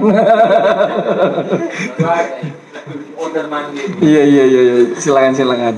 Ini lembaga pengawas aktivitas tambangnya Iya, ada atau nggak? lembaga aktivitas pengawas keuangannya. Lembaga aktivitas itu tambahannya. Aktivitasnya berarti masalah lingkungan ya. Lingkungannya Masalah atau uangnya? lingkungannya apa uangnya? Oh, Lingkungannya. Kalau sama uangnya juga nggak apa-apa dah. Iya. Ini berat nih pertanyaan nih. Pangeran. 100 ton nih. 100 ton nih. Nah. Lembaga pengawas. Di mana-mana ya, di dalam berbagai industri yang nanya pengawas itu tidak boleh biasanya, tidak boleh dari badan dia sendiri. Ya karena diawasin dong ya. Kalau saya yang ujian, saya sendiri yang saya nggak nyontek ya. Iya, tapi contek. Iya, betul juga. Nggak bisa kayak gitu. Harus Nggak dari bisa kayak luar. gitu. Harus dari luar, harus dari orang luar. Nah, Ya nggak boleh kita temen kenal ngawasin kita gitu ya. Nah itu nggak boleh, harus dari luar, independen. Betul. Maksudnya dari luar ini adalah ada banyak hal, ada banyak ya di industri ya, di industri ada konsultan swasta, ada juga konsultan swasta Indonesia, maksudnya nasional, ada juga konsultan swasta dari luar negeri itu. Nah kalau terakhir yang saya tahu ya, di Kalimantan ya ada di Kalimantan atau Sulawesi ya, pembukaan deforestasi untuk nikel. Ya ada yang kita karena nggak bisa gitu, jadi teman saya salah satu konsultan, jadi dia membuat feasibility studies, jadi kelayakan ini gimana caranya ya, karena tambang itu pasti merusak, kerusakannya minimal, nah gitu loh, jadi dibuat jalannya satu gitu ya, jadi nggak boleh dibuat lagi, atau nanti dibuka, yang boleh dibuka bentuknya harus kotak gitu ya, nggak boleh lagi ditebang. Selain itu ya semacam hal itulah mas itu.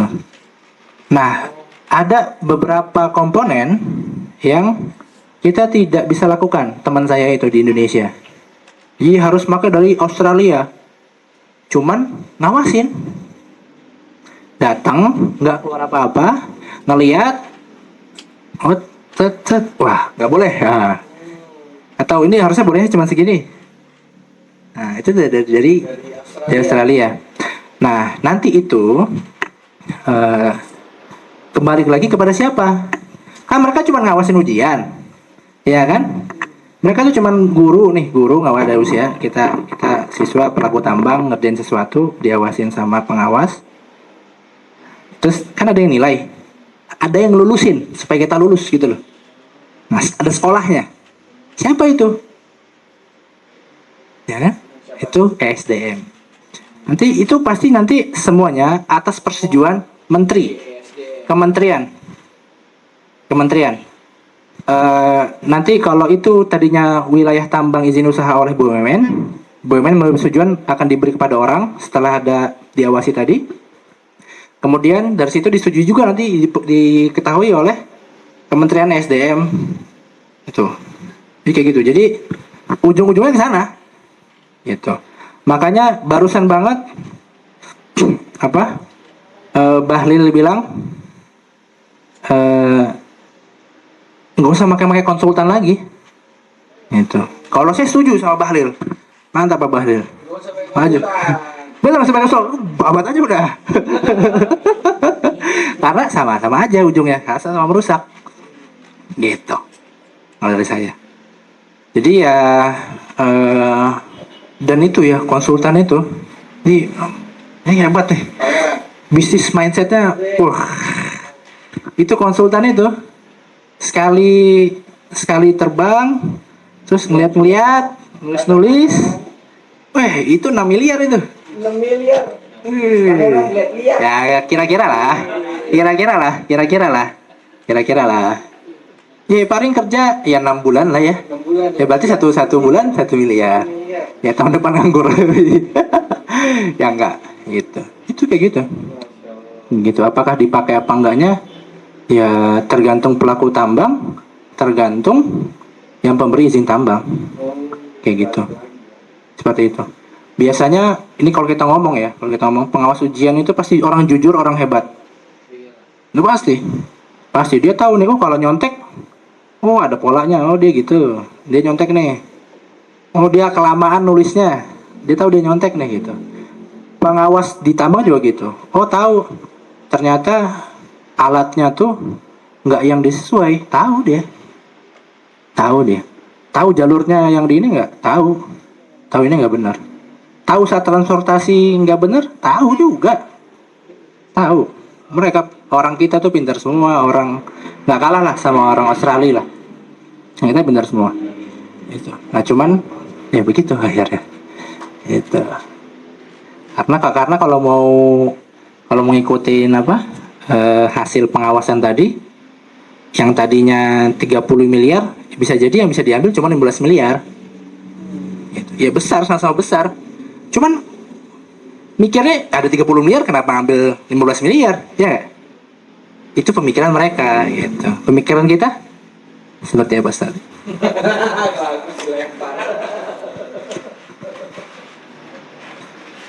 Kebayang bang uangnya? Kebayang 6 miliar ya? Kecil itu. Kecil. Dan itu dinikmati oleh beberapa orang saja.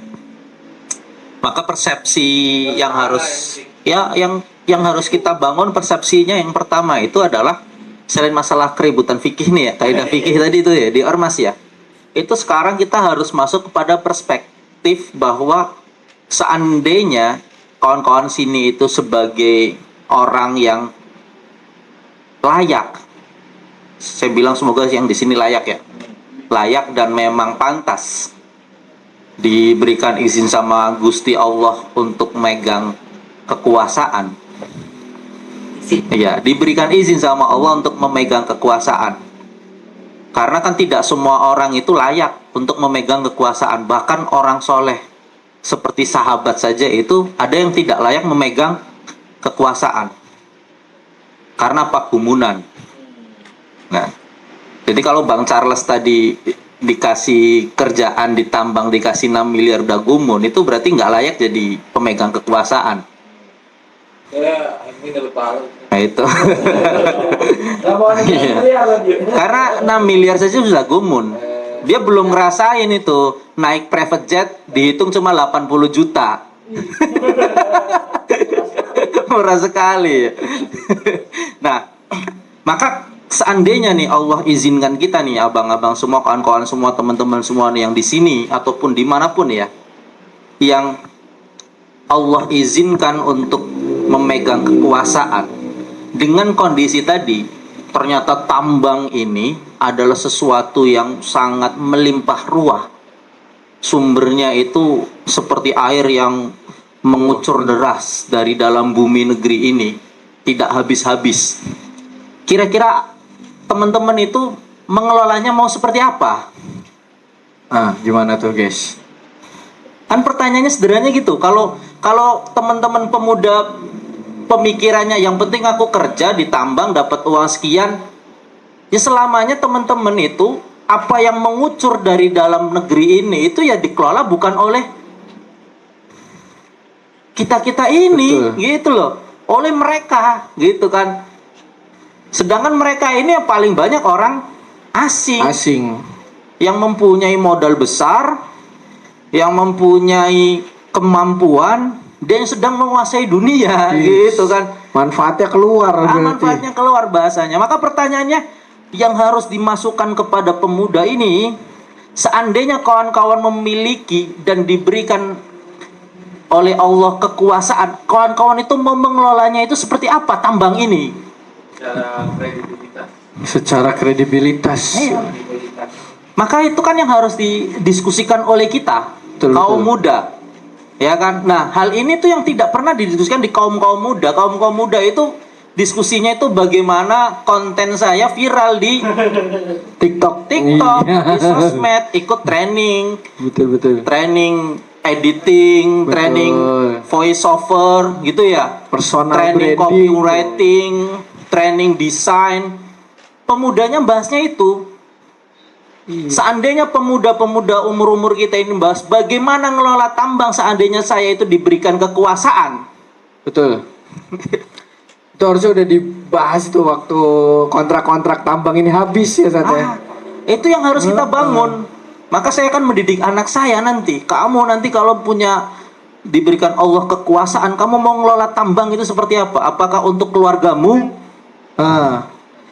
Apakah untuk anak keturunanmu? Apakah untuk kolega-kolegamu saja? Iya, atau untuk organisasimu. Ah. Nah, gitu ya.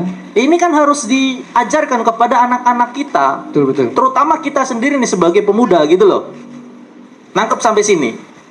Maka apa? Ketika mindset pemikiran kita adalah seandainya aku yang mengelola, maka aku akan seperti apa? Apakah aku hanya akan senang mendapatkan biaya sebagai consulting? Tadi ya. Ya kan? Apakah aku senang sebagai manajemen di dalam perusahaan itu? Heeh. Apakah aku senang hanya mendapatkan komisi dari saham yang aku miliki? Nah. Seru ya. Kalau kawan-kawan hanya senang seperti itu, ya kawan-kawan tidak lain jadi pemegang kekuasaan yang diberikan oleh Allah Subhanahu wa taala. Karena kalau orang yang menerima kekuasaan dan diizinkan oleh Allah Subhanahu wa taala ini mikirnya bahwa tambang ini kan sesuatu yang mengucur dari dalam bumi Iya. yang tiada habis-habisnya. Pemberian Allah nih nggak ada Pemberian Allah habis-habisnya. yang senantiasa mengucur gitu loh. Maka bagaimana pemberian Allah ini, anugerahnya dari Gusti Allah ini untuk dirasakan oleh semua Iya, betul guys. dan dipikirkan pengelolaannya oleh yang mempunyai kekuasaan itu. Nah, ini kan pertanyaan-pertanyaan dialog kita gitu loh. Jadi kalau kawan-kawan diem, saya khawatir Iya. kawan-kawan itu tidak mampu mencerna bahwa diskusi ini tuh adalah diskusi yang sangat dahsyat. Gitu. Kenapa? Karena implikasinya kalau kawan-kawan nanti seandainya Allah berikan kekuasaan di umur 34, kawan-kawan itu harus Amin. banyak mempelajari ilmu tadi mining. Ya. Bahkan dari studi kelayakan. Studi kelayakan itu datang ke satu tempat, ini tempatnya layak nggak untuk dijadiin tambang, dibuka tambangnya, implikasinya nanti seperti apa, sosialnya seperti apa, ekologisnya nanti seperti apa, merusak habitatnya itu seberapa parah, Betul. gitu kan. Tapi kawan-kawan juga jangan seperti orang Eropa yang tadi disampaikan. Orang Eropa itu hipokrit. Wah. Hipokritnya itu mereka berpikir bahwa tanah mereka yang mereka tinggali, mereka nggak mau rusak. Ya, nggak mau rusak. Tetapi mereka senang kalau tanah orang itu yang rusak Ih. untuk kesejahteraan dirinya sendiri. Itu kan hipokrit gitu loh. Sedangkan kita punya tanah, punya sumber daya, ya. Tapi kita tidak mampu memanfaatkan itu. Jadi kita bicaranya itu bukan bahwa tambang nggak boleh dikelola, kita harus tutup salah. Karena tambang ini pemberiannya Gusti Allah gitu loh. Jadi memang harus kita kelola, harus kita manfaatkan gitu loh. Demi apa? Demi umat. Demi rakyat. Betul. Sebagaimana misalnya kawan-kawan pelajari di Undang-Undang Dasar pasal 33 gitu. Ya memang untuk kesejahteraan seluruh rakyat Kesejahteraan rakyat. Indonesia gitu loh. Cuma kan permasalahannya pengelolaannya seperti apa yang dilakukan oleh penguasa. Kalau kita melihat pengelolaan yang dilakukan oleh penguasa itu semuanya isinya adalah gratifikasi, siapa yang punya hutang politik kepada dia diberikan konsensi. Betul. Ya kan? Siapa yang memberi manfaat bagi dirinya itu yang diberikan bagian. Siapa yang bisa menjadi pion-pionnya yang diberikan jabatan. Ini kan perkara yang harus kita kritisi kawan-kawan. Bukan masalah ini tambangnya harus kita tutup saja biar tidak ada keributan horizontal di masyarakat. Nih keliru juga, karena itu pemikiran sempit. Kalau pemikiran luas ya buat tambang ini harus kita kelola semua Kita gitu kelola loh. semua. Untuk kesejahteraan seluruh rakyat. Gimana caranya? Ya kita muda yang mikirin gitu loh. Nah, ini ayo berpikir, guys. Jangan sampai semuanya itu dipukul rata bahwa mereka kira kita ini toh Apa ayo toh? Ya itu. mereka kira ulangi lagi ya. Iya. Jangan sampai mereka kira kita ini Nah, itu. Mereka pikir kita apa? Kembali lagi ke sama organisasi keagamaan yang sukanya gini. Nah, maka pertanyaannya kawan-kawan sekalian ya, pengelolaan tambang tadi itu bukan menjadi ranah kewajiban individu rakyat, Tuh. individu masyarakat, organisasi masyarakat, perkumpulan. Enggak, pengelolaan itu memang harus diolah oleh negara. Kenapa? Karena negara ini nanti yang akan memeratakan hasil tadi kepada seluruh rakyat melalui kebijakannya. Gitu loh. Rakyat kan nggak punya hak untuk membuat kebijakan. Tuh. Benar nggak? Siapa yang bisa menentukan harga pertalite tidak naik? Kan bukan rakyat. Iya. Siapa? Ya negara gitu loh, melalui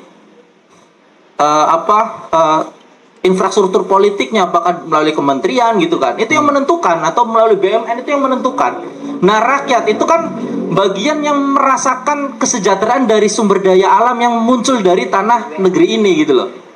Dan kalau penguasanya benar-benar seperti itu, sepertinya rakyat itu akan sangat senang mendoakan di setiap sholat Jumat. Betul. Di antara dua khutbah. Nah, karena kan itu waktu-waktu mustajab tuh, doa yang baik-baik gitu loh. Ya kan? Iya, ini kita nggak ngerasain, mau gimana mau didoain. Gitu. Ada lagi yang mau Ayo, sobat muda. berkomentar nih? Silakan. Nah, Masya Allah Bang Akmal, silakan Bang.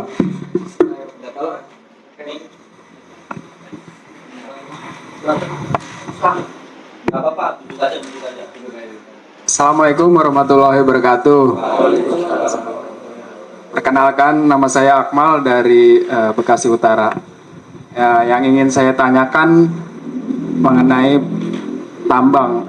Bagaimana apabila kita menyikapi orang yang beranggapan bahwa orang-orang rakyat kita, maksudnya Indonesia gitu ya, itu secara pengelolaan tambangnya itu dibilang masih di bawah inilah, apa namanya, ilmunya masih kurang gitu. Jadi maka memang layak kalau itu dikelola oleh orang-orang asing gitu. Jadi karena memang mereka sudah memiliki ilmu mining tadi gitu ya. Jadi itu jadi sebagai pembenaran bahwasannya orang-orang kita nih, rakyat Indonesia ini belum mampu untuk mengelola sendiri. Jadi orang asing aja dah yang mau mengelolanya gitu. Nah itu gimana kita menanggapinya gitu. Itu aja sih dari saya.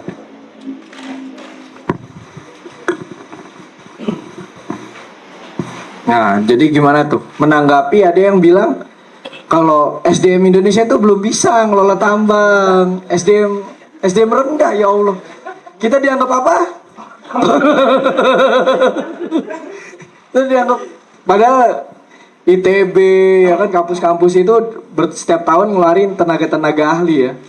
Fakultas mineral, tambang. Tapi masih dibilang SDM-nya nggak mampu. Gimana tuh Bang Farhan? Dan malah dikasih ke asing. Harusnya kita bayar aja orang asingnya yang pinter ya. Iya, gimana tuh Bang Farhan? Ya, bismillahirrahmanirrahim, bisa menjawab ya. Pertama kita lihat siapa yang bilang kayak gitu. Enggak. Siapa yang bilang kayak gitu? Siapa Bang Akmal? Kasih tahu. Siapa? Mana orang? Ya Allah, tambang itu Antum pernah nanam singkong nggak sih? Atau nyangkul, pernah megang cangkul pernah? Kemarin sih Pernah. nanam jagung nggak jadi tapi Ditanam jadi, cuman nggak tumbuh. pernah megang cangkul? Ya, nambang tuh ya gitu, nyangkul. Cuman ya bedanya pakai alat gede. Udah gitu aja. Apa yang susah? Simpel itu. Apa yang susah? Cangkul pakai alat gede doang. Itu simpelnya gitu lah. Iya. Orang ya maksudnya orang tolol pun bisa ya gitu. Iya kan? Gitu. Dan memang kenyataannya ini kalau kita ngomongin secara ke ilmu pengetahuan ya. Memang awal-awal tambang itu seperti itu. Gitu. Sebelum ada SK yang 100 ton itu ya tambang tuh kayak gitu.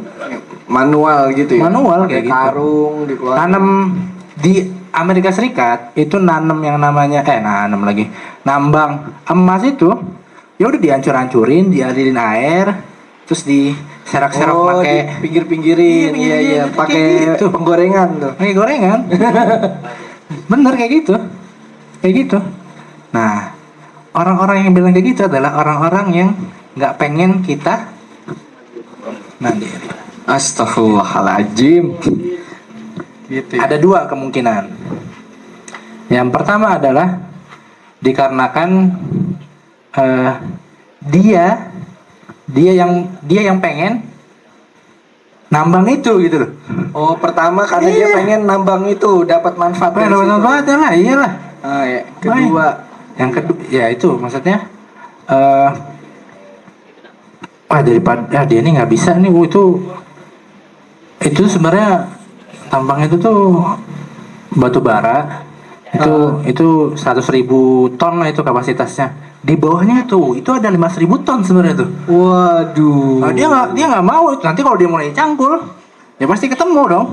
Iya. Iya kan? Di stop itu udah saya beli aja gitu. Kayak kejadian di Bekasi kemarin kan. Di sawah-sawah tengah-tengah Oh, iya. ketemu tambang kilang minyak. Kilang ya. minyak di Bekasi. Jadi, Gue di mana gue? Kilangnya gue. Deh, antum orang Bekasi. ya Allah. Dihargai cuma berapa coba itu? Hanya cuman 5 miliar besar, tapi kapasitas itu bisa 100 kali lipat dari itu. Waduh. Kayak gitu. Dia nggak mau. Nah, iya. Nah, yang kedua adalah ya, secara keseluruhan ya dia ingin ya kita hancur, maksudnya yang kita ya terus aja Waduh, jadi tidak Ya, ingin negerinya sendiri maju jadi gitu. maju ya itu maksudnya. Ya itu apa? Yang ngomong itu antara dia orang yang tadi ya yang ingin menguasai itu sendiri atau orang asing yang tidak ingin kita maju. Udah dua itu aja. Dua itu aja sebenarnya. Gitu ya. Atau mungkin orang ketiga ada ya. Apa tuh? Nah, ini pernah ketemu nih. Kamera nih. Ditunjuk-tunjuk Saya kamera. tahu. Ya Pak, nah si Bapak ini Heeh. orang pinter dia, Heeh. ngerti tambang. Tapi apa? Tapi bilangnya tadi kita nggak bisa sendiri. Ini real ini. Wah ini Bapak ini ahli sekali luar biasa. Bilang ke saya face to face, kita nggak bisa nambang ini sendiri. Kita harus guide Cina, smelter Cina untuk buka tambang di Sultra atau di mana gitu ya. Kayak gitu. Kenapa? Ya karena dia ya tadi ujungnya juga ya pasti dia kecipratan. Waduh, iya kayak case-nya Bapak Lord ya, yang di Intan Jaya itu ya. Jadi dia ya kayak tadi lah. Maksudnya tadi ya kata Bang Naslori, dia tidak siap, tidak layak memang. Tidak layak. Tidak layak untuk mengolah nikel itu. Gaji dia atau mungkin 150 juta per bulan dengan ada persenan saham di mana-mana. Waduh. Punya kontrakan 150 pintu di 3 tempat. Waduh, makin spesifik kan tuh. Udah bahaya nih kalau orang lain lihat. Waduh, Iya, seru-seru. Bapak Bapak pintar, salut, hebat. Tapi ya itu tidak layak lah maksudnya untuk memegang kekuasaan ini. Untuk tidak layak untuk mengurus izin, mengurus tambang ini gitu loh. Iya. Gitu. Nah, kalau dipikir-pikir juga ya manusia yang dari luar negeri manusia juga gitu Betul. ya. Manusia Kita pun berarti bisa kan? Bisa. Betul. Bisa banget. Ya itu. Tanyain apa nggak bisanya apa, yang mana nggak bisanya gitu. Kita eksplorasi bisa. Profesor ITB itu menemukan rumusnya ya. Jadi cuman dari nyongkel satu tanah dihitung-hitung di dalam ini ada emas, ada nikel, ada minyak, ada segala macam. Satu tanah langsung begitu. Dikerok gitu Masya dong. Allah. Dihitung-hitung sama dia rumusnya ada bisa.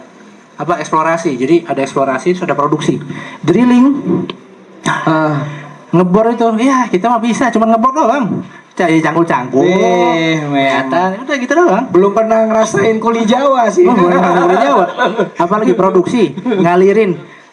Ngalirin tau nggak produksi yang mereka produksi itu tuh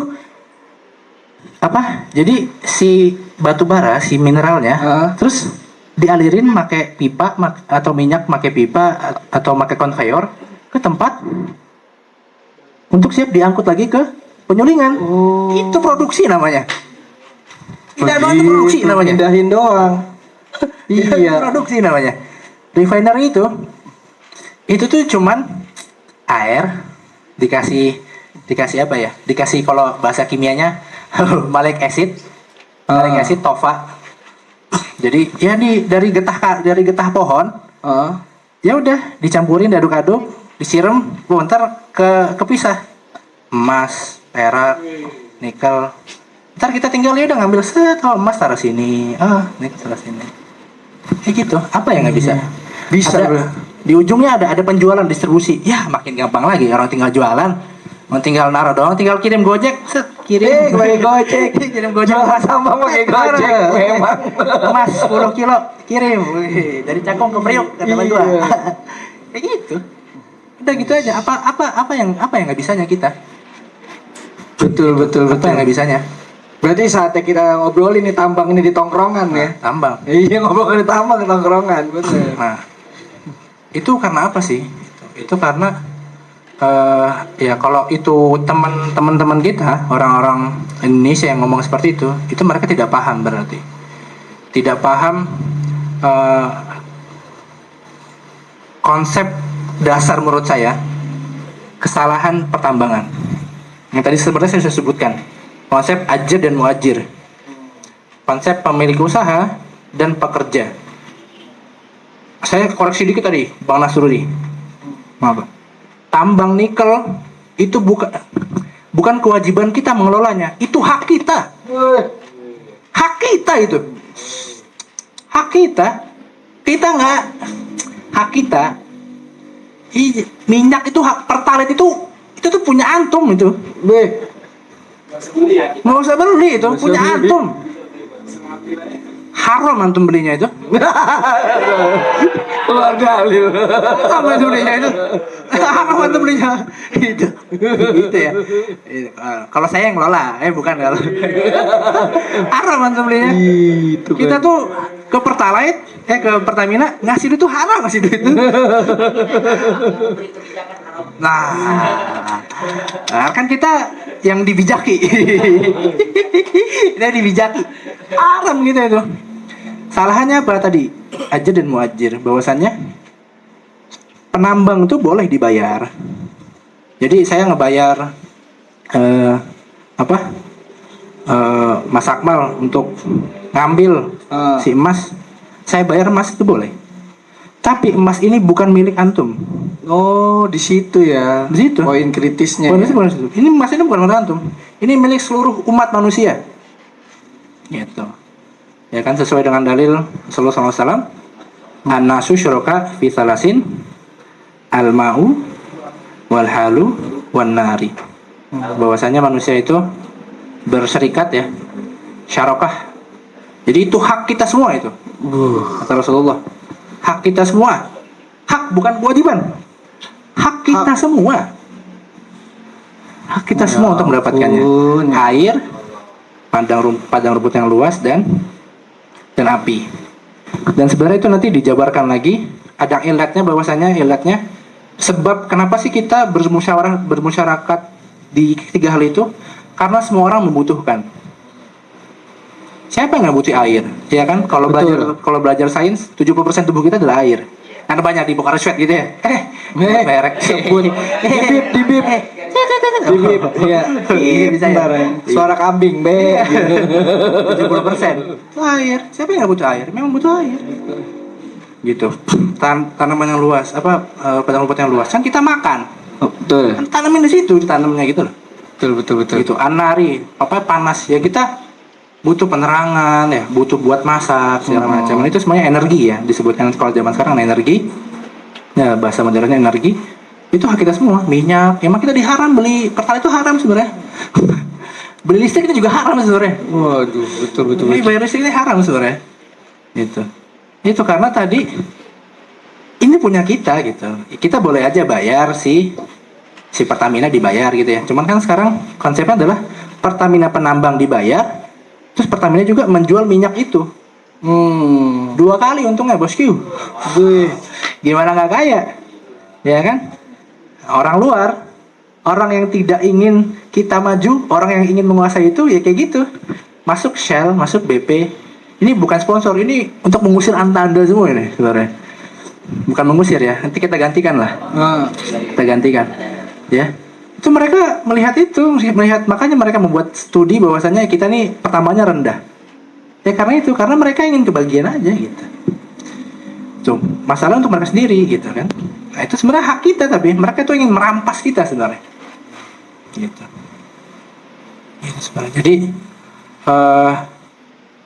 itu konsep dasar salahnya buat seperti itu. Jadi makanya kita sekarang kalau ngomongin tambang ya ujungnya pasti akan salah gitu. Karena konsep dasar awalnya salah. Gitu. Konsep paling dasarnya udah salah. Gitu. Minyak itu tidak berperjualkan, emas itu tidak berperjualkan, diperjualbelikan. Itu hak kita untuk menjamin kesejahteraan kita. Masya Allah. Gitu. Gitu ya. Jadi tambang itu kemanfaatannya harus kembali ke rakyat, Bukan bukan umat manusia. keluar tuh ya. Bukan keluar. Gitu Bang Akmal ya. Jadi antara mereka nggak paham atau supaya kita tetap iya kan pengen nggak pengen tahu gitu kan.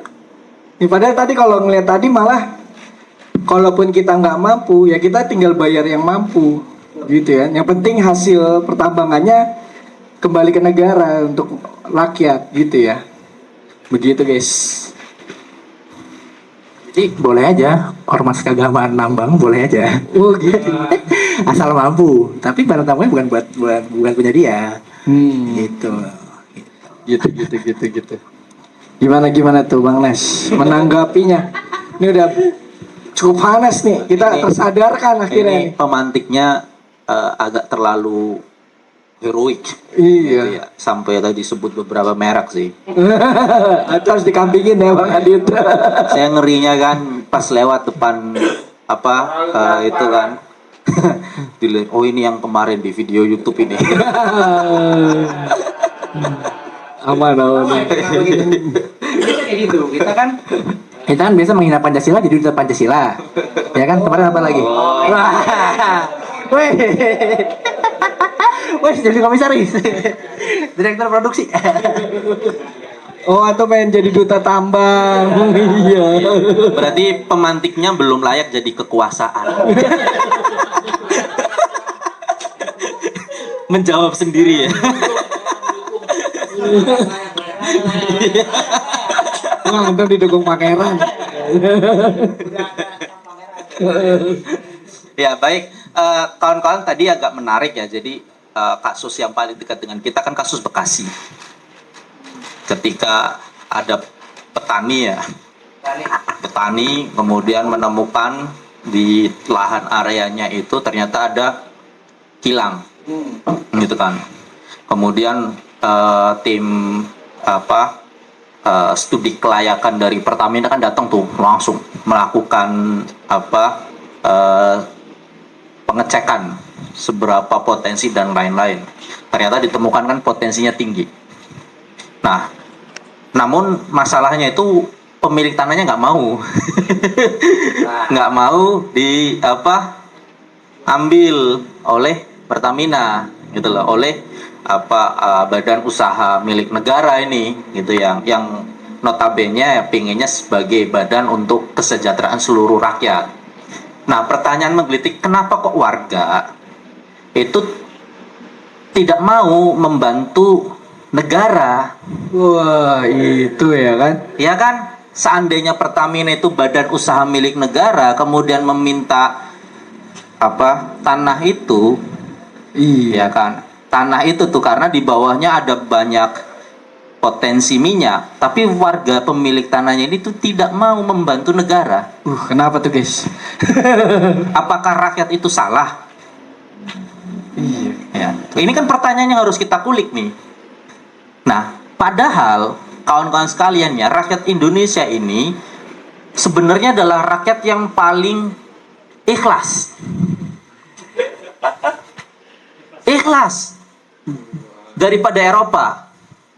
Ya, orang Eropa ketika tadi disampaikan Bang Farhan ada orang asing datang, orang lokalnya itu sudah sinis tuh, sudah Iya, rasis. Maka langsung tingkat rasis. rasisme itu paling tinggi itu di tanah-tanah mereka. Di Indonesia itu orangnya itu mudah ikhlas. Gitu ya, mudah ikhlas. Nah, masalahnya kenapa rakyat itu tidak mau melepaskan tanahnya padahal di bawahnya ada kandungan minyak yang untuk kesejahteraan seluruh rakyat Indonesia? Karena mereka nggak percaya sama yang mempunyai kekuasaan saat ini. Waduh. Iya, bener juga. Sederhananya di situ. Udah mau habis. Seandainya mereka punya kepercayaan, mereka akan ikhlas. Akan ikhlas. Orang Indonesia itu paling ikhlas. Bencana alam gitu ya. Iya. Berminggu-minggu dikasih beberapa kantong mie instan saja mereka ikhlas. Betul. Ini rakyat Indonesia, rakyat negara mana yang ikhlasnya sebagaimana ikhlasnya orang Indonesia? Bahkan orang Arab saja ya, seandainya haknya itu tidak diberikan, bacok itu mereka itu. Perang suku itu. Itu orang Arab itu, prinsipnya gitu. Betul. Maka peperangan antar suku itu ketika haknya tidak terpenuhi, itu perang. Orang Indonesia kalau haknya tidak terpenuhi, ikhlas. Ikhlas. Bener nggak? Bener gak guys? Ikhlas. Bener. Ikhlas. Nah, masalahnya orang Indonesia itu tidak percaya sama yang punya kekuasaan saat ini, makanya diminta nggak mau, gitu loh. Betul. Nah, itu. Nah, di samping itu ya, ternyata ketika rakyat tidak memberikan itu dengan ikhlas, dikirimlah kekuatan negara untuk mengusir rakyat dari tanahnya. Maka ini terjadinya konflik agraria. Itu ketika rakyat yang memiliki hak, ya, tapi rakyat tidak percaya. Ini kan ada parameter ketidakpercayaan terhadap pemilik kekuasaan. Karena apa? Karena track record pengelolaannya gitu loh. Bukan personalnya ya, track record pengelolaannya. Paham kan maksudnya? Iya. Kita tidak berbicara one by one gitu ya. Tidak berbicara Bapak yang terhormat Mulyono, itu tidak. Tidak. Kita berbicara itu adalah track record pengelolaannya. Rakyat itu tidak percaya. Makanya ketika diminta tanahnya nggak mau. Nggak mau. Akhirnya apa? Dikirimlah kekuatan negara. Untuk apa? Untuk mengusir rakyat yang punya hak atas tanah. Maka itu. terjadi kisru agraria. Ini kita belum berbicara ada kepentingan swasta di belakangnya kan. Balas budi dan lain-lain. Nah, tapi yang menjadi masalah itu tadi itu. Karena rakyat memang nggak percaya. Sampai titik ini nih. Gitu loh. Maka konflik agraria itu tidak selesai-selesai kawan-kawan. Rempang atau rempang? Rempang. Bisnis ekopark ya. Ekopark. Ya. Ini sedang kisruh lagi kawan-kawan. Ini agak tutup nih beritanya. Beberapa hari lalu itu warga Rempang itu dipaksa keluar lagi dari tanahnya, dipukulin habis-habisan. Banyak tersebar itu di media sosial, tetapi tidak naik ke media mainstream. Gitu. Nah, ini agrarir masih konflik. Gitu kawan-kawan. Kemudian di tanah kita nih yang deket-deket Jakarta nih, bagaimana upaya untuk penggusuran beberapa daerah-daerah di Jakarta. Istilahnya kita sebut relokasi. Ya, relokasi. Ini kawan-kawan belum mengendus nih, tapi bagi beberapa orang nih itu sudah memperlihatkan arahnya ke situ. Nah, ini akan memunculkan konflik agraria lagi. Ketika sebagian wilayah itu akan direlokasi untuk pembangunan-pembangunan yang diberikan kepada swasta, pengembang, developer yang biasa muncul di iklan-iklan kan. Iya. Gitu. Tahu kan ya? Ada 2 loh developer di Jakarta yang besar kan. Besar. Ya. Tahu kan? Woi, jangan. Podo senengnya kamu ini. Tolong Bang Adit Iya. dipotong dia aja ya.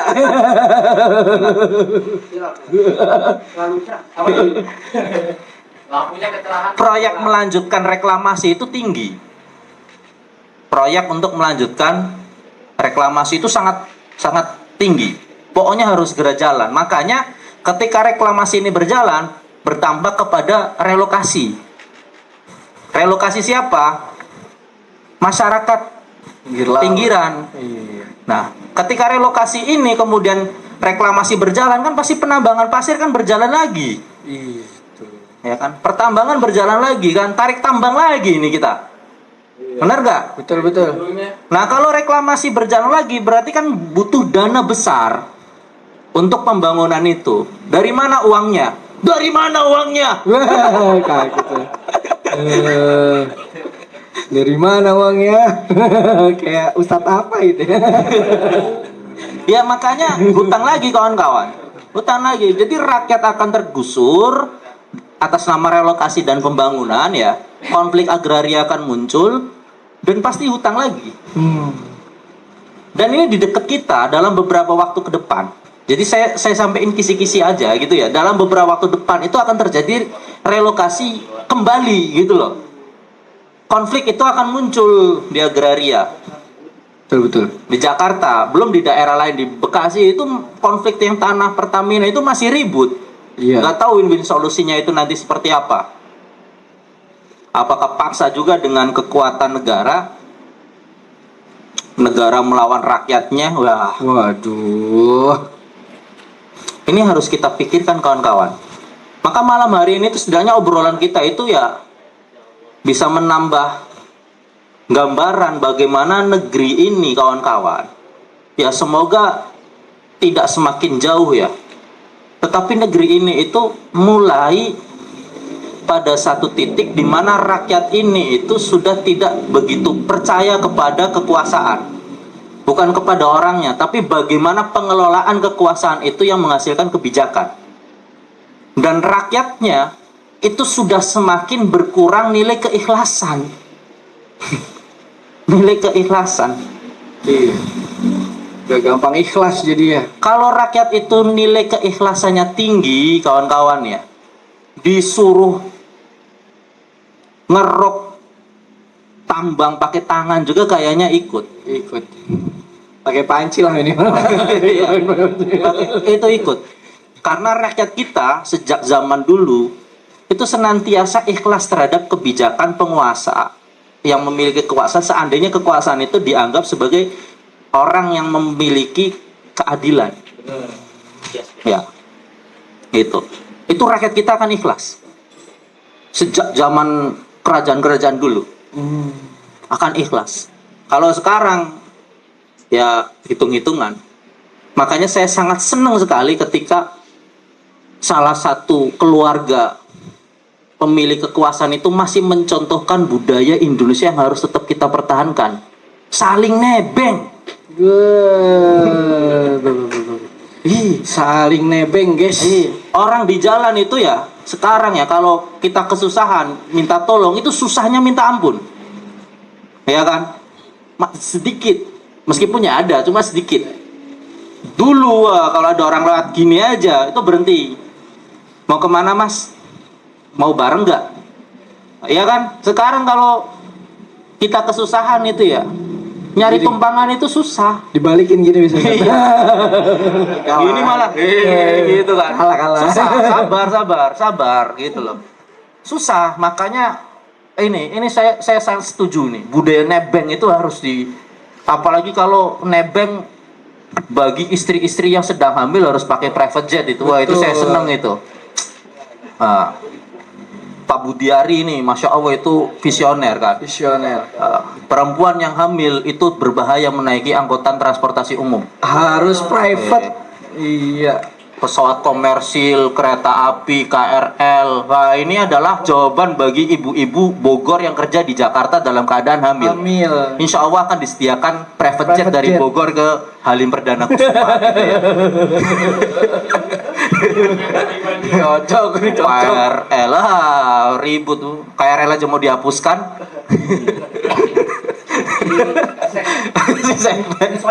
Penyesuaian harganya namanya dihapuskan, diganti dengan bukan KRL ekonomis, KRL luxury gitu. Private KRL. Private KRL karena masuknya harus pakai NIK. Ya, NIK itu terintegrasi sama NPWP. Jadi kalau naik KRL, kau belum bayar pajak tahunan SPT, itu nanti masuknya kelompok-kelompok orang yang harus ditagihkan dengan mahal. Sekalian bareng. Karena penggelapan pelaporan pajak itu pidana itu. Itu hati-hati kau naik KRL besok. Yang bayar pajak itu kategori fakir miskin. Harus dibantu oleh negara. Ya, itu ya kawan-kawan. Ada lagi yang mau disampaikan? Ada lagi guys. Setengah 12. Kita udah hampir 2 jam nih ya. Kita ngobrol ya. Kalau nggak ada ya kita cukupkan aja. Iya, kita cukupkan ya guys ya. Terima kasih teman-teman sudah hadir nih di obrolan pemuda. Closing dulu. Kita dengerin dulu ya kan. Closing statement dari pemateri kita. Iya, supaya nih dipegang. Supaya kita tahu nih selanjutnya sebagai pemuda kita ngobrolin apa di tongkrongan ya kan. Silakan Bang Farhan.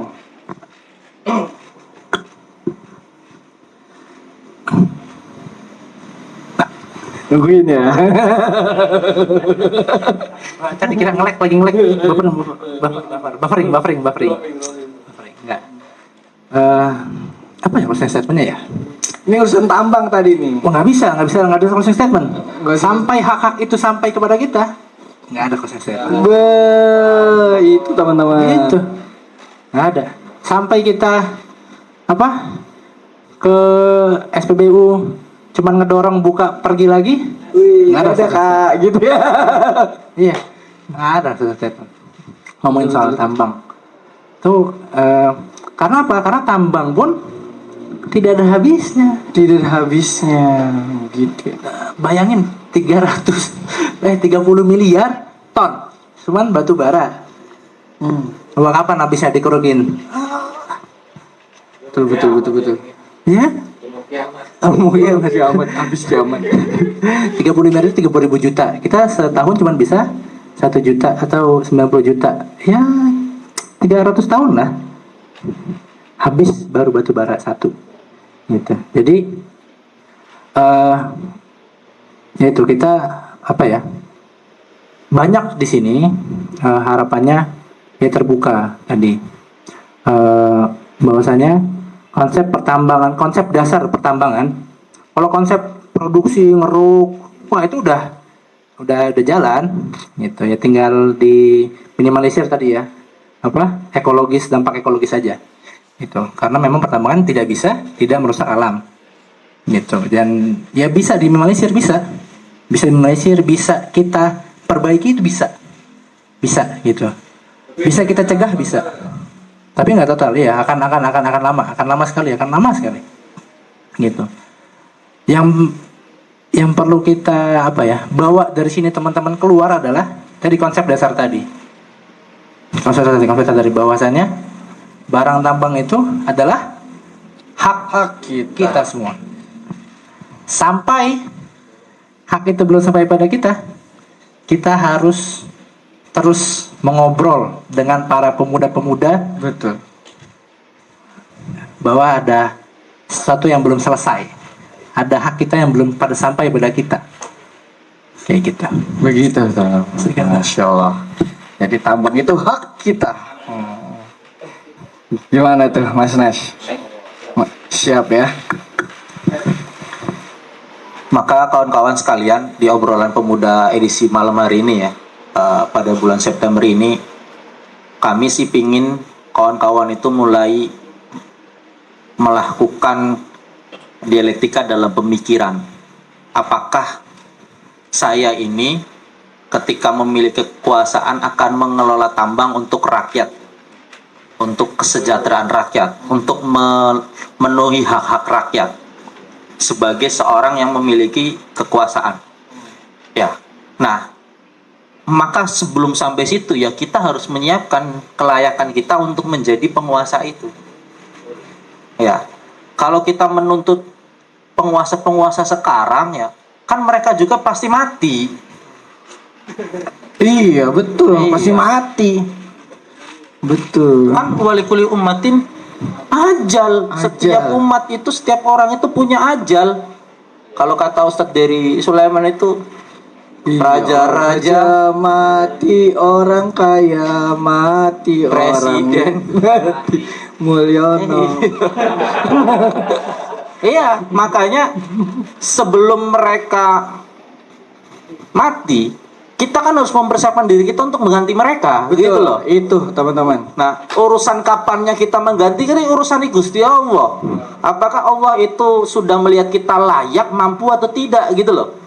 Tapi kalau kawan-kawan saja belum mulai men-trigger dalam dialektika pemikiran itu bahwa aku harus menjadi orang yang layak di mata Allah untuk menerima amanah, mengelola kekuasaan ini untuk umat. Untuk rakyat.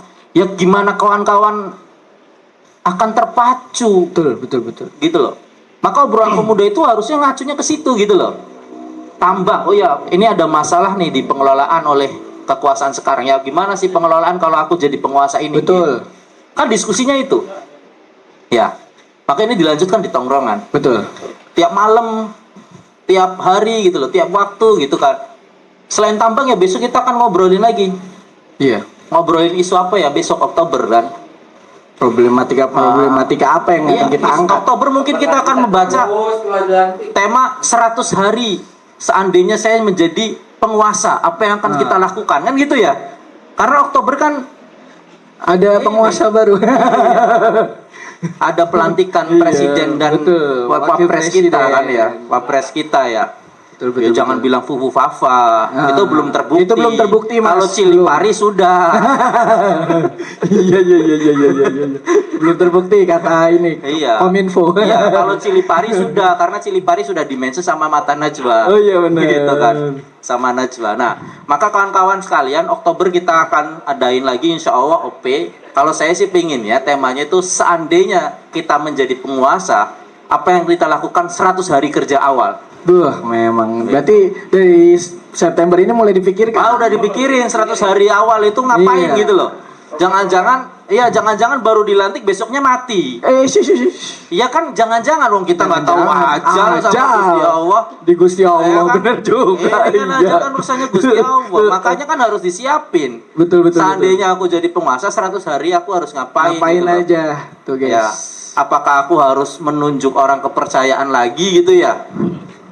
Nah, itu. Ini kan bagian dari dialektika pemikiran kita sebagai kaum muda. Harus kita gitu. kulik. Ya. Nah, insya Allah kita ketemu lagi di bulan Oktober. 2024. Semoga kita ada umur ya. Betul. Bang Aziz ada waktu, Siap. kemudian sehat terutama ya. Iya, benar. Sama yang berikutnya ya ada duit untuk beli bensin ke sini. Ya. Karena belum dapat haknya tadi. Ya. Ya. Karena kalau datang kemudian minta pertalite gratis kan Iya, nggak mungkin nggak kan. mungkin. Nggak mungkin. Kamu siapa gitu loh. Ih. Bukan Fufu Fafa. Bukan, anaknya Raja Jawa juga bukan. Bukan ya. Iya, Baik, bener. itu Bang Aziz ya Iya, dari siap. kami. Nah. Ditutup aja Bang Iya. Aziz. Jadi itu ya teman-teman ya. Mari kita tadi merubah genetika kita sebagai anak muda sesuai dengan tagline obrolan pemuda. Nah ini, bersama rakyat bangun negara, guncang dunia. Tagline obrolan pemuda. Kita tes dulu. Obrolan pemuda bersama rakyat. Nah itu, jadi kita tingkatkan intelektual kita di tongkrongan warung kopi kita, ya kan, supaya tadi bapak-bapak yang ngomong SDM kita tidak mampu itu terbantahkan, ya kan? Itu terbantahkan, kita mampu untuk mengelolanya, ya kan? Kita buktikan, karena kita apa? Obrolan pemuda. Sampai jumpa di OP bulan Oktober. Sekian dari kami. Wassalamualaikum warahmatullahi wabarakatuh.